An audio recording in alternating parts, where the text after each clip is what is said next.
चलिए प्यारे बच्चों, आई होप आप सब ठीक होंगे, एकदम मस्त होंगे, ज़बरदस्त होंगे। प्यारे बच्चों, जो सब इंस्पेक्टर एसआई के लिए जो है हम यहाँ पर एक छोटी सी वीडियो लेके आए हैं। और प्यारे बच्चों, ये वीडियो छोटी सी नहीं बल्कि एकदम मस्त वीडियो है। कहने का मतलब है इसी प्रकार से हम आपको, जैसे आपको ये आईपीसी अर्थात जो इस समय वर्तमान में बीएनएस 2023 है, आपको YouTube में कहीं नहीं मिलेगा। यहाँ पर टोटल बीएनएस की धाराएं कराई जाएंगी। प्यारे बच्चों, जो नया वर्जन बना है आपका 2023 वाला, एक एक धाराएं बताएंगे, उसका मतलब बताएंगे, उसमें सजा बताएंगे, सारी चीज़ें जो प्यारे बच्चों आपको बताने वाले हैं न्यू पैटर्न में यूट्यूब में पहली बार आपको देखने को मिलेगा। पहले एक बात समझ लीजिए, जैसे जो पुराने समय में प्यारे बच्चों आप आईपीसी देखते थे, अब वो क्या हो गया, बीएनएस हो गया है। क्या हो गया, बीएनएस 2023 में बदल दिया गया है। यहाँ पर देखिए प्यारे बच्चों, तीनों चीज़ें, आईपीसी 1860 वाला है, सीआरपीसी 1973 वाला है, और आपका आईईए अर्थात इंडियन एविडेंस एक्ट, ठीक है, ये 1872 वाला है। इन तीनों को अपग्रेड कर दिया गया है, अर्थात इनका नाम बदल दिया गया और कुछ बदलाव भी किए गए। तो अब जो है आपसे जो पुराना वाला था आईपीसी, सीआरपीसी और ये इंडियन एविडेंस एक्ट, ये नहीं पूछे जाएंगे एग्जाम में, ठीक है। पर मैं मानता हूं कि अब क्यों पूछेगा, यही पूछ सकता है कि कब शुरू किया गया था, ठीक है, कब समाप्त कर दिया गया, नया कब चालू हुआ, ठीक है। सबसे पहले हम बात करेंगे भारतीय न्याय संहिता में। देखिए जो आईपीसी थी उसे किस में बदल दिया गया, भारतीय न्याय संहिता पे। वो पहले इंडियन पेनल कोड था, उसका नाम बदल के बीएनएस कर दिया गया है, ठीक है, 2023 में। और 2023 में ही सीआरपीसी को प्यारे बच्चों भारतीय नागरिक सुरक्षा संहिता कर दिया गया है, ठीक है। और जो इंडियन एविडेंस एक्ट था उसे क्या कर दिया गया, उसे कर दिया गया भारतीय साक्ष्य संहिता, ठीक है। तो इनके नाम आपको समझ में आ गए होंगे। चलिए अब एक एक करके इनका अध्ययन करेंगे। प्यारे बच्चों, सबसे पहले हम बात करेंगे भारतीय न्याय संहिता पे। किस पे, भारतीय न्याय संहिता पे। प्यारे बच्चों देखिए, आईपीसी की अगर बात करूं, इंडियन पेनल कोड, तो यह 1860 में जो है एक्टिवेट किया गया था, लेकिन लागू कब हुआ था, तो यहां पर आप एक बात ध्यान रखना, उसमें हम बाद में बात कर लेंगे। देखिए अगर आईपीसी की बात करूं तो चैप्टर इसमें कितने थे, 23 थे। कहने का मतलब है, चैप्टर का मतलब प्यारे बच्चों आप ये कह सकते हो कि अध्याय कितने थे, तो अध्याय आपके कितने थे, तो अध्याय का हो गया आप 23 थे, ठीक है। वहीं सेक्शन कितने थे, अर्थात धाराएं कितनी थी, ठीक है। सेक्शन का मतलब धाराएं, धाराएं थी 511, सही है। अब एक बात ध्यान देना, 6 अक्टूबर 1860 को संसद में पास हुआ, लेकिन 1 जनवरी 1862 को जो है इसे लागू किया गया था। किसे, ये जो हमारा आईपीसी पुराना था 1860 वाला, 1862 में लागू किया गया था। अब आ जाइए, आईपीसी को हमने किस में बदल दिया, हमारी भारत सरकार ने आईपीसी को बदल दिया बीएनएस में, अर्थात भारतीय न्याय संहिता 2023, ठीक है। अब यहाँ इसमें देखिए थोड़ा सा, इसमें चैप्टर थे 23 और प्यारे बच्चों इसमें कितने हैं, बीएनएस में प्यारे बच्चों चैप्टर कम कर दिए गए। कितने चैप्टर मात्र जो है आपके, अध्याय मात्र जो है 20 है, अर्थात 20 हैं। और वहीं धाराओं की बात करें अर्थात सेक्शन की बात करें तो सेक्शन 358 है। इसमें कितनी थी, 511 थी, इसमें 358 है। एक बात ध्यान देना, यहाँ पर नीचे कुछ डिटेल मैंने आपको बताई थी, जैसे कि आप यहाँ समझ पा रहे होंगे। देखिए मैंने क्या कहा था, 6 अक्टूबर 1860 को संसद में पास और 1 जनवरी 1862 को लागू। प्यारे बच्चों, जो महारानी विक्टोरिया थी, विक्टोरिया के कहने पर इसका निर्माण किया गया था। अब समझ लीजिए, दो ये बनाया किसने, थॉमस बबिंगटन मैकाले की अध्यक्षता में पहले विधि आयोग ने इसको तैयार किया था। किसको, तो जो आपका आईपीसी था पुराना वाला, उसको तैयार किया गया था 1834 में, 1834 में। और प्यारे जो 1833 के चार्टर अधिनियम द्वारा, ठीक है, 1833 के चार्टर अधिनियम द्वारा इसे तैयार किया गया था, ठीक है। एक बात और ध्यान रखनी है आपको यहाँ पर, इस वाले पॉइंट में देखिएगा, लास्ट वाले में 175 धाराएं बदल गई हैं, 18 नई धाराएं जोड़ी गई हैं, साथ ही 22 धाराओं को पूर्ण रूप से खत्म कर दिया गया है। कहने का मतलब 22 धाराएं तो पूर्ण रूप से खत्म हो गई हैं, ठीक है। एक बात ध्यान देना, मैंने कहा था कि महारानी विक्टोरिया जो थी उनके आदेश पर लॉर्ड मैकाले ने इसको तैयार किया था। किसको, आईपीसी को, इस वाले आईपीसी को। इसमें क्या हुआ था कि जब उन्होंने आदेश दिया और लॉर्ड मैकाले ने तैयार किया, तो बहुत सारी धाराएं उन्होंने तैयार की थी, बहुत सारी काट पीट के केवल 511 धाराएं रखी गई थी। उन्होंने तो बहुत सारी बनाई थी, सारी काट पीट के 511, क्योंकि उसमें तो ये भी था कि अगर आपके शर्ट की एक बटन खुली हुई है तो भी आप पे केस लगा दिया जाएगा, अगर आप किसी के दरवाजे के सामने से गाना गाते हुए जा रहे हैं तो भी आप पे केस लगा दिया जाएगा। ऐसी धाराएं थी, उसके लिए अलग अलग धाराओं का निर्माण किया था उन्होंने। तो प्यारे बच्चों, यहाँ पर आप देख पा रहे होंगे कि हमने बहुत ही शानदार तरीके से यहाँ पर धाराओं को तैयार किया है, ठीक है।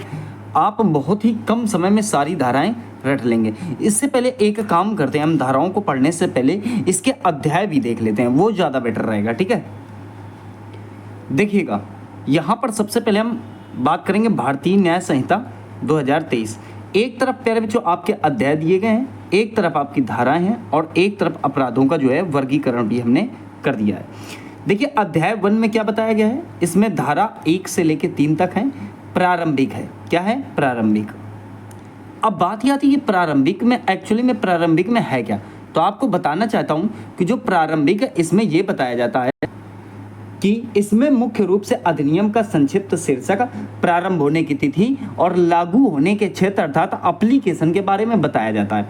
अर्थात ये बताता है कि अधिनियम को भारतीय न्याय संहिता अर्थात बीएनएस 2023 कहा गया है। क्या कहा गया है? बीएनएस 2023 कहा गया है। ये कौन बताएगा? तो यह अध्याय 1 बताएगा। ठीक है, वहीं बात करें अध्याय 2 की, तो इसमें धारा 4 से लेकर आपकी 13 तक है। इसमें दंड के विषय में जितने भी चीजें हैं वो बताई गई हैं 4 से लेकर 13 तक।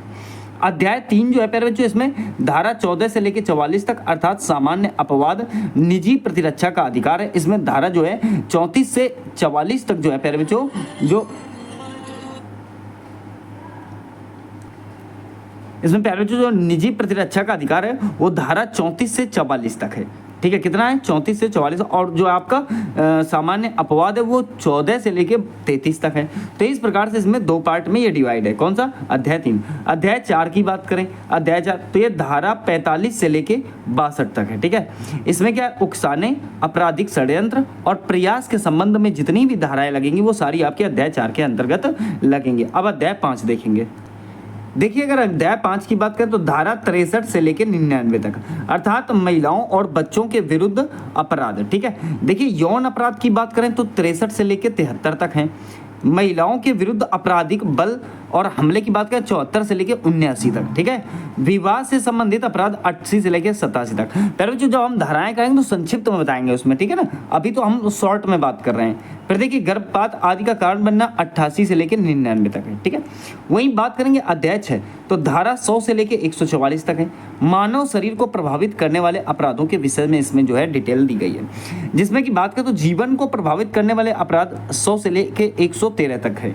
चोट के बारे में 114 से 125 तक है। ठीक है, फिर वही बात करें तो गलत तरीके से रोकना, गलत तरीके से बंधक बनाना 126 से 136 तक है। वहीं अपहरण और गुलामी, जबरन काम करवाना अर्थात जबरन श्रम है, ये 137 से लेकर 146 तक है। अध्याय 7 जो है प्यारे बच्चों, ये धारा 147 से 158 तक जाती हैं। राज्य के विरुद्ध अपराधों के विषय में इसमें जो है धाराएं दी गई हैं। अगला देखिए धारा 8, धारा 159 से 168 तक है। इसमें सेना, नौसेना और वायुसेना से संबंधित अपराधों के विषय में जानकारी दी गई है।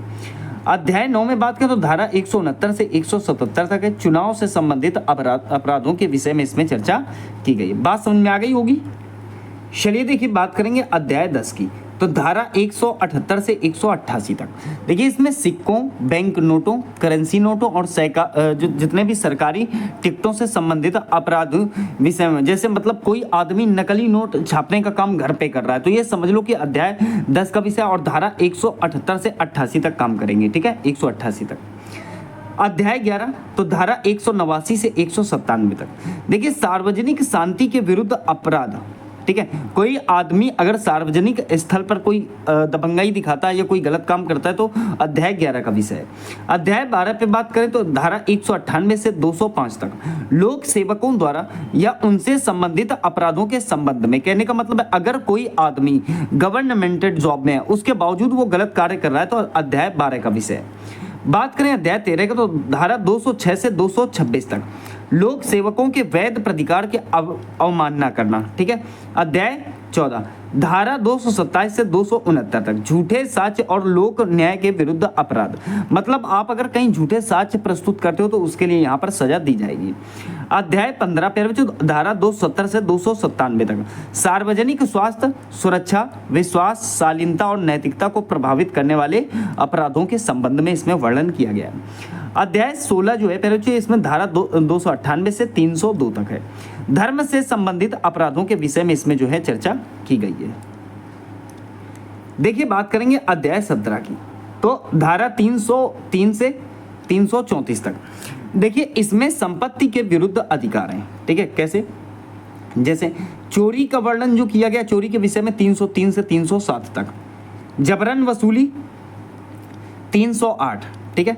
लूट और डकैती के विषय में 309 से 313 तक, संपत्ति के आपराधिक दुरुपयोग के संबंध में 314 से 315, आपराधिक अविश्वासघात के 316, चोरी की संपत्ति प्राप्त करने के संबंध में 317, धोखाधड़ी के विषय में 328 319, मूल विलेख और संपत्ति का निपटान जो है वो 320 से आपका 323 तक, शरारत के विषय में 324 से 328 तक, आपराधिक अतिचार के विषय में जो 329 से 334 तक।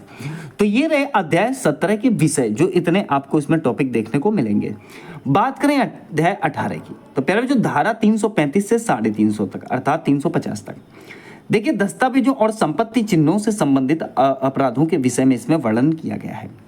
दस्तावेजों की संख्या 335 से 344 तक, संपत्ति चिन्हों की संख्या पर जो आपकी जो है 345 से 350 तक, ठीक है। चलिए बात करेंगे अध्याय 19 धारा 351 से 356 तक। इसमें जो है आपराधिक धमकी, अपमान करना किसी का, जिसे मान हानि का दावा बोलते हैं, परेशानी और मान हानि आदि इसमें आते हैं, ठीक है।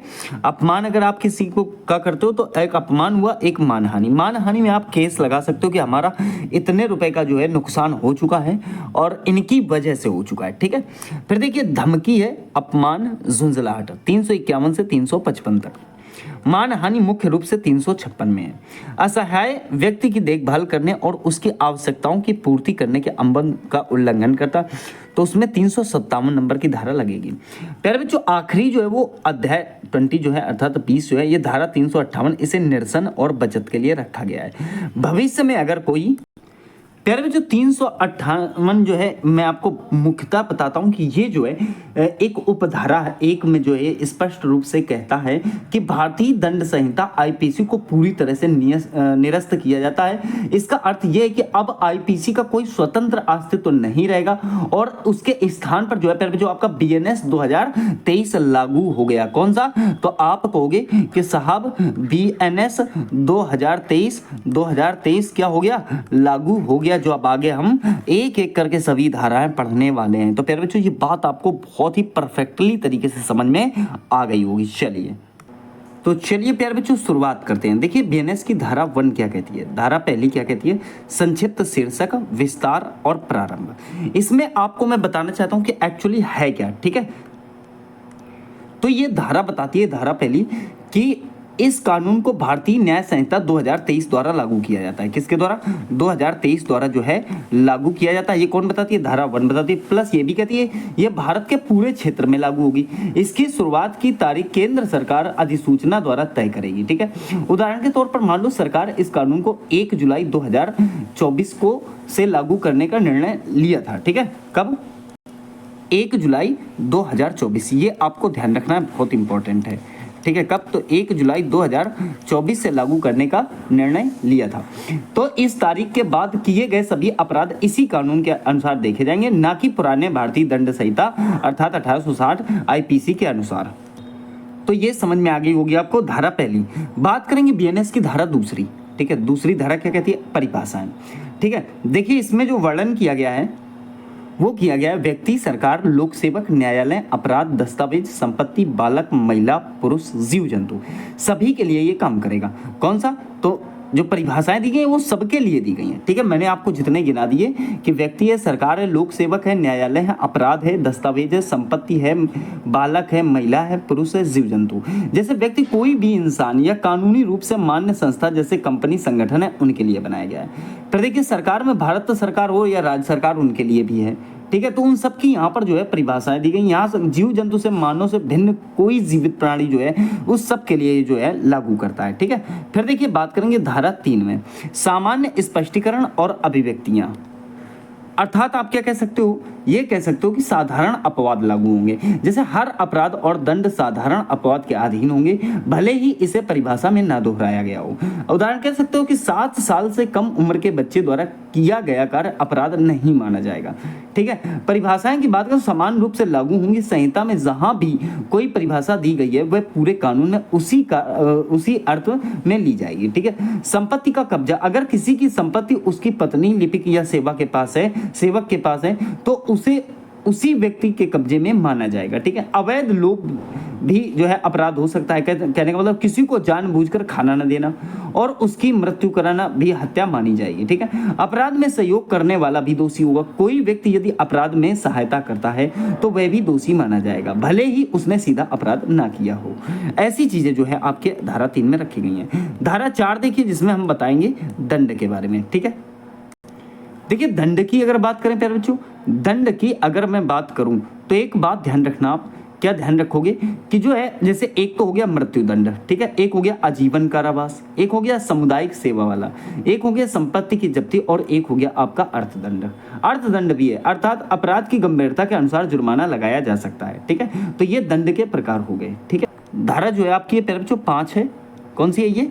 5 धारा है ये वाली। ठीक है, मौत या आजीवन कारावास की सजा को कम करना। धारा 5 क्या कहती है कि मौत या आजीवन कारावास की सजा को कम करना, अर्थात आप कह सकते हो कि दंड का लघुकरण। ठीक है, क्या कह सकते हो? लघुकरण भी जो है इसमें आ जाएगा। ठीक है, अब इसके बारे में थोड़ा सा समझिए। देखिए, कम करने के बारे में अगर मैं बात करूं तो जो हमारी सीआरपीसी है उसमें जो बताया गया था वो धारा 474 थी। कौन सी धारा थी? 474 थी, जो बताती थी। ठीक है, एक बात ध्यान दीजिए, जैसे मान लीजिए इसमें 2 प्रकार से माफी मिल सकती है। एक तो प्यारे बच्चों आपको केंद्र दे सकता है, एक कौन दे सकता है? केंद्र, और एक दे सकता है राज्य, बशर्ते दोनों का मैटर अलग होना चाहिए।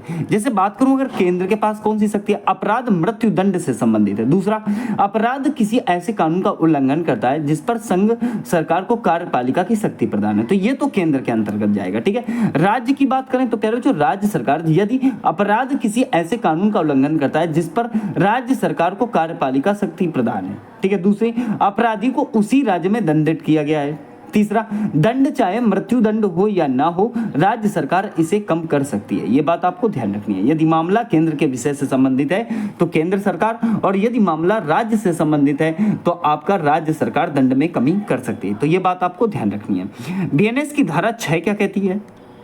जो आपकी धारा 6 है वो सजा की शर्तों के अंश लागू करती है। ठीक है, कहने का मतलब है धारा 6 में दंड अवधि की गणना की जाएगी। सही है, इस धारा के अनुसार जब दंड की अवधि की गणना करनी है और कोई अन्य विशेष नियम ना हो तो आजीवन कारावास 20 वर्ष का कारावास माना जाएगा।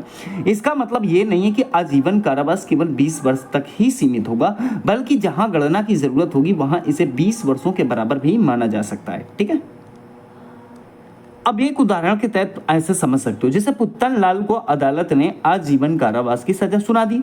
अब जब सजा की गणना करनी होगी तो उसके अच्छे व्यवहार पर रिहाई के लिए भी की जा सकती है, तो इसे 20 साल के कारावास के बराबर माना जाएगा। ठीक है ना, इसका मतलब ये नहीं है कि राम सिर्फ 20 साल जेल में रहेगा। आजीवन कारावास मतलब पूरी जिंदगी जेल में रहना हो सकता है, लेकिन गणना के लिए इसे 20 साल माना जाएगा। तो ये बात आपको ध्यान रखनी है। बात करेंगे प्यारे बच्चों आगे अगर मैं कहूं तो देखिएगा बीएनएस की धारा 7 क्या कहती है? कौन सी? बीएनएस की धारा 7 अर्थात सजा कारावास के कुछ मामलों में पूरी तरह यह आंशिक रूप से कठोर या सरल हो सकती है। ठीक है, कैसे? देखिए, ये जो है ये धारा न्यायालय को यह अधिकार देती है कि वह किसी अपराधी को कारावास की किस प्रकार की सजा दी जाएगी ये तय कर सके। ये प्रावधान के तहत न्यायालय को लचीलापन दिया गया है। ठीक है, अब देखिए जैसे मान लो यदि कोई अपराध कठिन या साधारण कारावास दोनों में से किसी एक से दंडनीय है तो न्यायालय को यह निर्णय लेने का अधिकार है कि पूरा कारावास कठिन होगा या पूरा वास साधारण होगा, कुछ समय कठिन कारावास और बाकी जो है साधारण कारावास होगा, ये बताता है। ठीक है, धारा 8 क्या कहती है आप ये समझिए। देखिए, धारा 8 कहती है कि जुर्माने के भुगतान में चूक की स्थिति में दायित्व आदि जो है आपके धारा 8 में आते हैं। ये जुर्माना है प्यारे बच्चों, क्या है? जुर्माना है। सही है, एक बात समझिएगा ऐसे यदि किसी अपराध के लिए जुर्माना की अधिकतम राशि का उल्लेख नहीं है तो वह सीमित नहीं होगी, लेकिन अनुचित रूप से अत्यधिक भी नहीं ली जा सकती। न्यायालय ये तय कर सकता है कि अपराधी को केवल जुर्माना देना चाहिए या कारावास और जुर्माना दोनों देने चाहिए। ठीक है, यदि अपराधी जुर्माना नहीं भरता तो उसे अतिरिक्त कारावास भुगतना होगा, मतलब कारावास में वो ज्यादा समय के लिए रहेगा। ठीक है, ये अतिरिक्त कारावास उस कारावास से अलग होगा जो उसे अपराध के लिए दिया गया है। ठीक है, यह अवधि उस अपराध की अधिकतम कारावास अवधि के 1/4 से अधिक नहीं होनी चाहिए। कितनी? 1/4 से अधिक नहीं होनी चाहिए, ध्यान रखना है आपको। अगर कोई अपराधी जुर्माना नहीं भरता तो न्यायालय उसे ऐसी प्रकार की सजा कारावास दे सकता है जो उस अपराध के लिए पहले से ही निर्धारित की गई हो। बात करेंगे धारा 9 की, कई अपराधों से बने अपराध की जो है सजा की सीमा। ठीक है, इसमें पीछे वाले में अर्थात धारा 8 में एक बात और समझ लेना बढ़िया तरीके से, क्या कि अगर जुर्माना चुका दिया जाए, मान लो जुर्माना चुका दिया जाए, तो यदि अपराधी जुर्माना चुका देता है तो उसे कारावास से तुरंत मुक्त कर दिया जाएगा। ठीक है ना, ये बात आपको ध्यान रखनी है। यदि उसने आंशिक जुर्माना चुकाया है तो जेल की अवधि भी अनुपातिक रूप से कम हो जाएगी। ये ध्यान रखना है आपको। एक बात ध्यान रखना, जैसे एक चीज और भी है धारा 8 में, क्या है कि 5,000 रुपए तक का जुर्माना, अधिकतम 2 महीने की जेल।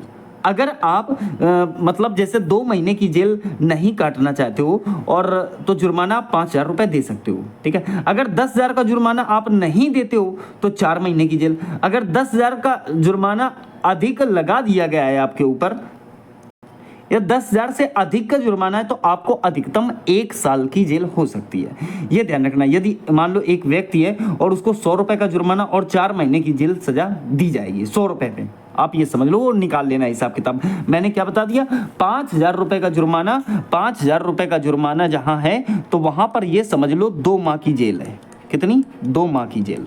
सही है, तो ये आपको ध्यान रखना है। धारा 9 की बात करेंगे तो 9 में मैंने आपको बताया कई अपराधों से बने अपराध की सजा की सीमा, अर्थात यदि किसी अपराध में कई छोटे अपराध शामिल हैं तो अपराधी को हर छोटे अपराध के लिए अलग अलग सजा दी जाएगी जब तक कि ऐसा स्पष्ट रूप से कानून में ना लिखा हो। अगर एक ही कृत्य अलग अलग परिभाषाओं में अपराध के रूप में आता है तो सबसे अधिक सख्त सजा दी जाएगी, परंतु उसे हर अपराध के लिए अलग अलग सजा नहीं मिलेगी।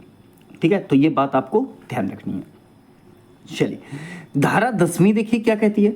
धारा 10 कहती है कई अपराधों में से किसी एक के दोषी व्यक्ति को सजा, निर्णय ये बताता है कि ये किससे संबंधित है। ठीक है, समझिएगा ऐसे, अगर कोई व्यक्ति कई अपराधों में से किसी एक का दोषी है, मान लो अपराध बहुत सारे कर दिए लेकिन क्लियर नहीं हो पा रहा है कि वो यार कौन से अपराध में दोषी है। ठीक है, मैंने क्या कहा? अगर कोई व्यक्ति कई अपराधों में से किसी एक का दोषी है लेकिन यह स्पष्ट नहीं है कि किसका, ठीक है, तो उसे उस अपराध की न्यूनतम सजा मिलेगी, अर्थात कम से कम सजा मिलेगी जिसके लिए सबसे कम दंड निर्धारित किया गया हो। अगर किसी व्यक्ति पर हत्या का केस लगा हुआ है, अर्थात एक धारा 101 की बात होती है किसमें? हत्या में। अगर मैं कहूं कि गैर इरादतन हत्या है तो वो धारा 103 में है।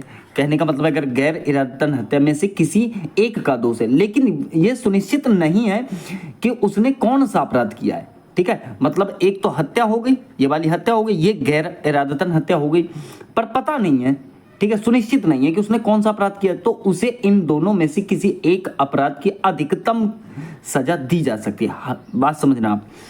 बात करेंगे प्यारे बच्चों, बात करेंगे जो आपका धारा 11 है। ठीक है, कौन सी? धारा 11 है, अर्थात एकांत कारावास। आज के जमाने में एकांत कारावास ये बहुत ही बड़े दुर्भाग्य की बात है। कहने का मतलब है एकांत कारावास का मतलब ये हो जाता है कि कैदी को एक कमरा ही मिलेगा, उसमें कोई दूसरा कैदी नहीं होगा, तो वो एकांत कारावास कहलाता है। यदि न्यायालय किसी अपराधी को कठिन कारावास की सजा देता है तो कुछ समय के लिए उसे एकांत कारावास में भी रखा जा सकता है। ये एकांत कारावास 3 महीने से अधिक का नहीं होगा। कहीं ऐसा ना हो कि वो जो कैदी है वो डिप्रेशन में चला जाए और उसकी मौत डिप्रेशन से ही हो जाए। ठीक है, देखिए 6 महीने तक की सजा, अधिकतम 1 महीने का एकांत। अगर मान लो अगर किसी अपराधी को या किसी कैदी को आप ये मान लो कि 6 माह की सजा हो गई, 6 माह की सजा होगी तो उसे 1 वर्ष का एकांत मतलब सॉरी 1 महीने का एकांत कारावास दिया जाएगा। बात समझे? 6 महीने से 1 साल तक की सजा अधिकतम 2 महीने का, 1 साल से अधिक की सजा तो अधिकतम 3 महीने का एकांत कारावास का नियम है। ठीक है, बात करेंगे प्यारे बच्चों बीएनएस धारा 2 मतलब 12 की एकांत कारावास की सीमा निर्धारित करता है। ठीक है, अर्थात एक बार में 14 दिनों से अधिक एकांत परिरोध नहीं दिया जा सकता। हर एकांत परिरोध अर्थात जो एकांत परिरोध होता है के बीच में उतना ही समय का अंतराल होना चाहिए जितना समय अपराधी को एकांत में रखा गया है। ठीक है, यदि कुल कारावास 3 महीने से अधिक है तो हर महीने अधिकतम 7 दिन का ही एकांत परिरोध दिया जाएगा। ये भी जो है इसमें वर्णित है। तो 11-12 दोनों आपको समझ में आ गए होंगे। देखिए धारा 13 मैंने नहीं ली है, इतनी इंपॉर्टेंट नहीं थी। यदि कोई व्यक्ति बीएनएस के अध्याय 7 या 10 के तहत किसी अपराध में 3 वर्ष या अधिक के कारावास में दंडित हो चुका है तो आप ये कह सकते हो कि दूसरे अपराध के लिए उसे आजीवन कारावास या अधिकतम 10 वर्ष के कारावास की सजा दी जा सकती है। ये धारा 13 में है। धारा 16 देखिए बहुत इंपॉर्टेंट है। न्यायालय के निर्णय या आदेश के अनुसार किया गया कार्य। कहने का मतलब आप ये समझ सकते हो कि धारा 16 में एक्चुअली में जैसे न्यायालय की बात की गई है। आप ये कह सकते हो यदि कोई व्यक्ति किसी न्यायालय के निर्णय या आदेश का पालन करता है तो वह अपराधी नहीं होगा। भले ही उस न्यायालय को ऐसा आदेश देने का अधिकार ना रहा हो, लेकिन फिर भी उसने दे दिया और वो अगला आदमी जो कह दिया वो न्यायालय का पालन कर रहा है तो अपराधी नहीं है, क्योंकि उसको ये करने के लिए न्यायालय ने खुद बोला है। ये आवश्यक है कि आदेश मानने वाला व्यक्ति सद्भाव पूर्वक विश्वास रखता हो कि न्यायालय को ऐसा अधिकार था। ठीक है, तो ये बात आप ध्यान रखेंगे। अब बात करेंगे जो आपका धारा 18, धारा 17 में इतना इंपॉर्टेंट नहीं था, उसमें था विधिक अनुमति प्राप्त कार्य अपराध नहीं है। यदि कोई व्यक्ति किसी कार्य को इसलिए करता है क्योंकि जो है उसे विधि द्वारा उसकी अनुमति मिली तो आप उसमें लगा सकते हो। ठीक है, 18 मैं बताना चाहता हूं आपको कि धारा 18 एक्चुअली क्या कहती है। वैध कार्य करते समय दुर्घटना, मान लो आप कोई कार्य कर रहे हो अर्थात दुर्घटना या दुर्भाग्यवश हुआ कार्य अपराध नहीं है। यदि कोई कार्य पूरी सावधानी और उचित सतर्कता के साथ किया गया हो लेकिन बिना किसी आपराधिक आशय या जानबूझकर गलती के वो अगर दुर्घटना हो जाए तो वह अपराध नहीं माना जाएगा। बशर्ते एक बात याद रखना। ठीक है, मान लीजिए कि एक आदमी है ए कुल्हाड़ी से लकड़ी काट रहा है। ठीक है, अचानक कुल्हाड़ी का फलक अलग होकर उसके पास खड़े व्यक्ति बी को लग जाता है। ठीक है, ए लकड़ी काट रहा था और उसका फलक जो है उसी से निकलकर जो है आ जाता है और जो है किसको लग जाता है, बी को लग जाता है और बी की मृत्यु हो जाती है। तो ऐसी स्थिति में यदि ए ने पूरी सावधानी बरती थी फिर भी यह दुर्घटना हो गई तो वो अपराधी नहीं माना जाएगा। ठीक है, तो ये बात आप ध्यान रखेंगे पहले बच्चों फर्स्ट पार्ट में। ठीक है, आगे आइए। चलिए फिर बच्चों बात करेंगे बीएनएस धारा जो है 21। सही है, 7 वर्ष से अधिक और 12 वर्ष से कम उम्र के अपरिपक्व समझ वाले बच्चों के कृत्य। कहने का मतलब है 7 से 12 साल के उम्र के बच्चों के कृत्य जो होंगे वो धारा 21 में आएंगे। आप ये कह सकते हो यदि कोई बालक 7 वर्ष से कम आयु का है और कोई कार्य करता है तो उसे अपराध नहीं माना जाएगा, गलत कार्य करता है तो अपराध नहीं माना जाएगा। ठीक है, तो ये बात आपको ध्यान रखना है। ठीक है, एक बात ध्यान देना, मान लो ए एक बच्चा है। ठीक है, उसकी उम्र 10 साल की है, गलती से वो बी की खिड़की तोड़ देता है और यदि ये साबित होता है कि ए को समझ नहीं थी कि वह नुकसान कर रहा है तो ये अपराध नहीं माना जाएगा। ठीक है, बात करेंगे धारा 22 की। मानसिक बीमारी से पीड़ित व्यक्ति का कार्य। कहने का मतलब है किसी व्यक्ति के अंदर मतलब जो है कहते नहीं कि ये पागल है। ठीक है, यदि कोई व्यक्ति मानसिक रोग अर्थात इंसैनिटी के कारण ये समझने में असमर्थ है कि ये क्या कर रहा है, ये काम सही है या गलत है। ठीक है, तो उस हिसाब से धारा 22 लगेगी। धारा 23 की बात करें तो अपनी इच्छा के विरुद्ध नशे के कारण निर्णय लेने में असमर्थ व्यक्ति का कार्य। ठीक है, जैसे मान लो आपने ऐसा देखा होगा कि कोई व्यक्ति जिसने बहुत शराब पी रखी है और वो कोई ऐसा कार्य कर दे तो धारा 23 लगेगी। आप देखिए डी मान लो किसी कार्य को उसकी जानकारी के बिना डी एक व्यक्ति है और उसको उसकी जानकारी के बिना शराब पिला दी जाती है। ठीक है, और वह गाड़ी चलाते समय एक दुर्घटना कर बैठा। यदि ये साबित होगा कि डी को पता ही नहीं था कि उसे नशा दिया गया है ठीक है, तो ये अपराध नहीं होगा। मान लो उसे जानकारी थी ही नहीं कि उसने शराब पी रखी है, वो पार्टी वार्टी में गया था, तो ऐसी स्थिति में जो है धारा 23 लगेगी। इच्छा के विरुद्ध, ठीक है, मैंने क्या लिखा है, इच्छा के विरुद्ध, तो धारा 23 आएगी। फिर देखिए धारा 24 क्या कहती है, नशा में धुत व्यक्ति द्वारा किया गया अपराध। वहां क्या था, इच्छा नहीं थी फिर भी पिला दी गई, उसे मालूम भी नहीं था, ठीक है। और यहाँ क्या है, नशे में धुत व्यक्ति द्वारा किया गया अपराध जिसके लिए किसी विशेष इरादे या ज्ञान की आवश्यकता होती है, ठीक है। ऐसा कह सकते हो, यदि कोई व्यक्ति स्वयं अपनी इच्छा से नशा करता है और कोई अपराध करता है तो वह अपराध के लिए वैसे ही उत्तरदायी रहेगा जैसे वह सामान्य अवस्था में होता है। केवल वही छूट मिलेगी जब नशा बिना जानकारी या इच्छा के किया गया हो, जो मैंने ऊपर बताया था। धारा 25 क्या कहती है, देखिए, सहमति से किया गया कार्य ना तो इरादा है और ना ही ये ज्ञात है कि इससे मृत्यु या गंभीर चोट लगने की जो है संभावना है। बेनेस की धारा जो है 26 क्या कहती है, कार्य का उद्देश्य मृत्यु कारित करना नहीं है, व्यक्ति के लाभ के लिए सद्भावना पूर्वक सहमति से किया गया हो, ठीक है। इसको ऐसे समझ सकते हो, मान लो एक डॉक्टर है, ठीक है, एक डॉक्टर है जो एक रोगी है और वो किसी की सर्जरी करता है, ठीक है। वह जानता है कि सर्जरी से मृत्यु की संभावना है, लेकिन वह केवल रोगी को ठीक करने के इरादे से ही ये कर रहा है। यदि रोगी की सहमति से ये सर्जरी की गई थी तो वो अपराधी नहीं है, और अगर जबरन सर्जरी कर दी गई तो वो अपराधी हो सकता है। ऐसी स्थिति में धारा 26 कार्य करेगी। धारा 27, देखिए, बच्चे या मानसिक बीमारी से पीड़ित व्यक्ति के लाभ के लिए अभिभावक की सहमति से या उसके द्वारा सद्भावपूर्वक किया गया जो है कार्य होगा। अगर और वो कार्य गलत है तो आप ये जो समझ लो कि धारा 27 लग जाएगी। देखिए धारा 28, कौन सी 28, डर या गलत फहमी के तहत दी गई सहमति। मान लो कि मैंने इसका ये काम नहीं किया तो हो सकता है कि ये मुझे जान से मार दे, ठीक है। ऐसी जगह आप धारा 28 का प्रयोग कर सकते हैं। धारा 32, ऐसा कार्य जिसके लिए कोई व्यक्ति धमकियों से मजबूर हो, ठीक है।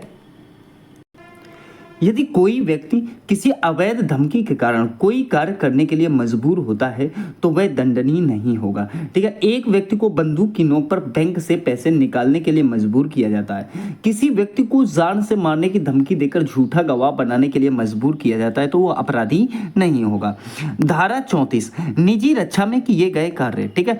सामने से गोली मारता है और गोली मारने पर आपने क्या किया, उसे चाकू मार दिया, तो जब आपने चाकू मार दिया तो वो घायल हो गया। ऐसे में जो है वो अपराध की श्रेणी में नहीं आता। कहने का मतलब है अपराध तो प्यारे बच्चों सारे आते हैं, अपराध तो सारे हैं, ऐसा नहीं है कि उससे चाकू लग गया तो उसे सजा नहीं होगी, लेकिन उसमें थोड़ी सी रियायत मिल जाएगी, ठीक है। देखिए बात करेंगे धारा 35, शरीर और संपत्ति की निजी सुरक्षा का अधिकार। देखिए अपने शरीर और संपत्ति की निजी सुरक्षा का अधिकार सबके पास है। मान लीजिए यदि कोई लुटेरा हमला करता है तो व्यक्ति को उसे रोकने और अपने बचाव के लिए बल प्रयोग करने का अधिकार है। कोई व्यक्ति आप अपनी संपत्ति को लूटने से बचाने के लिए उचित बल का उपयोग कर सकता है, ये जो है अधिकार धारा 35 देती है। धारा 36, देखिए, मानसिक बीमारी आदि से पीड़ित व्यक्ति के कृत्य के खिलाफ निजी बचाव का अधिकार भी जो है मनुष्य को है। कहने का मतलब कोई व्यक्ति अगर पागल है और वो आपके ऊपर ईंट फेंक कर मार रहा है तो आपके पास उससे बचाव के लिए अधिकार है, ठीक है। धारा 37, ऐसे कार्य जिनके विरुद्ध निजी बचाव का कोई अधिकार नहीं है, ऐसे कार्य जो जिनके विरुद्ध निजी बचाव का अधिकार नहीं है। ध्यान रखना, ऊपर मैंने क्या बताया कि निजी बचाव का अधिकार है, लेकिन यहां क्या कह रहा हूं कि निजी बचाव का कोई अधिकार नहीं। कैसे? कुछ परिस्थितियों में निजी बचाव का अधिकार लागू नहीं होता, जैसे कि यदि हमला करने वाला व्यक्ति कानून के तहत अधिकृत हो। मान लो आप एक बात बताओ, जैसे आपने कहीं कोई गलती कर दी या गलती नहीं भी की और पुलिस जो है आपके सामने रिवॉल्वर लगा के कहती कि आप अपने हाथ खड़े कर लो, हम आपको गिरफ्तार करना चाहते हैं। अब आपको लग रहा है कि वो गोली चला देगा, आपने जो ईंट उठा के उसके सर पे मार दी, तो वो अपराध है, ठीक है, क्योंकि ये उसका अपवाद है, ठीक है। तो इस प्रकार आप इस चीज को ध्यान रखेंगे, ठीक है। देखिए धारा 41 क्या कहती है, धारा 41 क्या कहती है, जब संपत्ति की निजी रक्षा का अधिकार मृत्यु कारित करने तक विस्तारित हो। कहने का मतलब है आप ऐसा कह सकते हो, यदि कोई व्यक्ति किसी गंभीर अपराध जैसे डकैती, लूट, गृह भेदन या आगजनी के लिए संपत्ति पर हमला करता है तो मालिक घातक बल का उपयोग कर सकता है। यदि कोई डाकू घर में घुसकर लूटपाट कर रहा है और जीवन के लिए खतरा पैदा कर रहा है तो उसे मारना वैध हो सकता है। ये बात आप ध्यान रखेंगे। देखिए धारा 45 क्या कहती है, धारा 45 जो है, एक होता है दुष्प्रेरक। क्या होता है?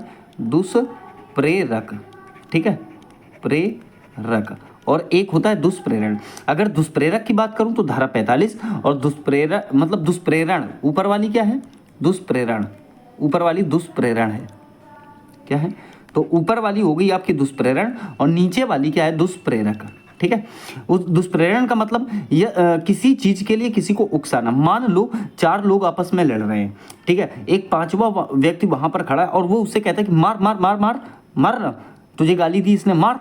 अब वो ऐसी स्थिति में वो मार तो नहीं रहा, लेकिन वो क्या कर रहा है? उकसा रहा है, उसे मारने के लिए उस उकसा रहा है। ऐसी स्थिति में जो उकसा रहा है वो व्यक्ति भी अपराधी माना जाएगा और धारा 45 उसके खिलाफ भी लगा दी जाएगी। और दुष्प्रेरक का मतलब वो खुद ना करके, मतलब वो खुद प्रेरणा ना देके वो खुद उस कार्य को कर रहा है, तो वो क्या कहलाएगा? दुष्प्रेरक कहलाएगा। बात समझ आ गई? 46 देखिए, 46 समझ में आ गई कि नहीं? 47 देखो, 47 क्या कहता है? भारत के बाहर अपराधों के लिए उकसाना। ठीक है, भारत में रहकर भारत के बाहर अपराध करने के लिए किसी व्यक्ति को उकसाना।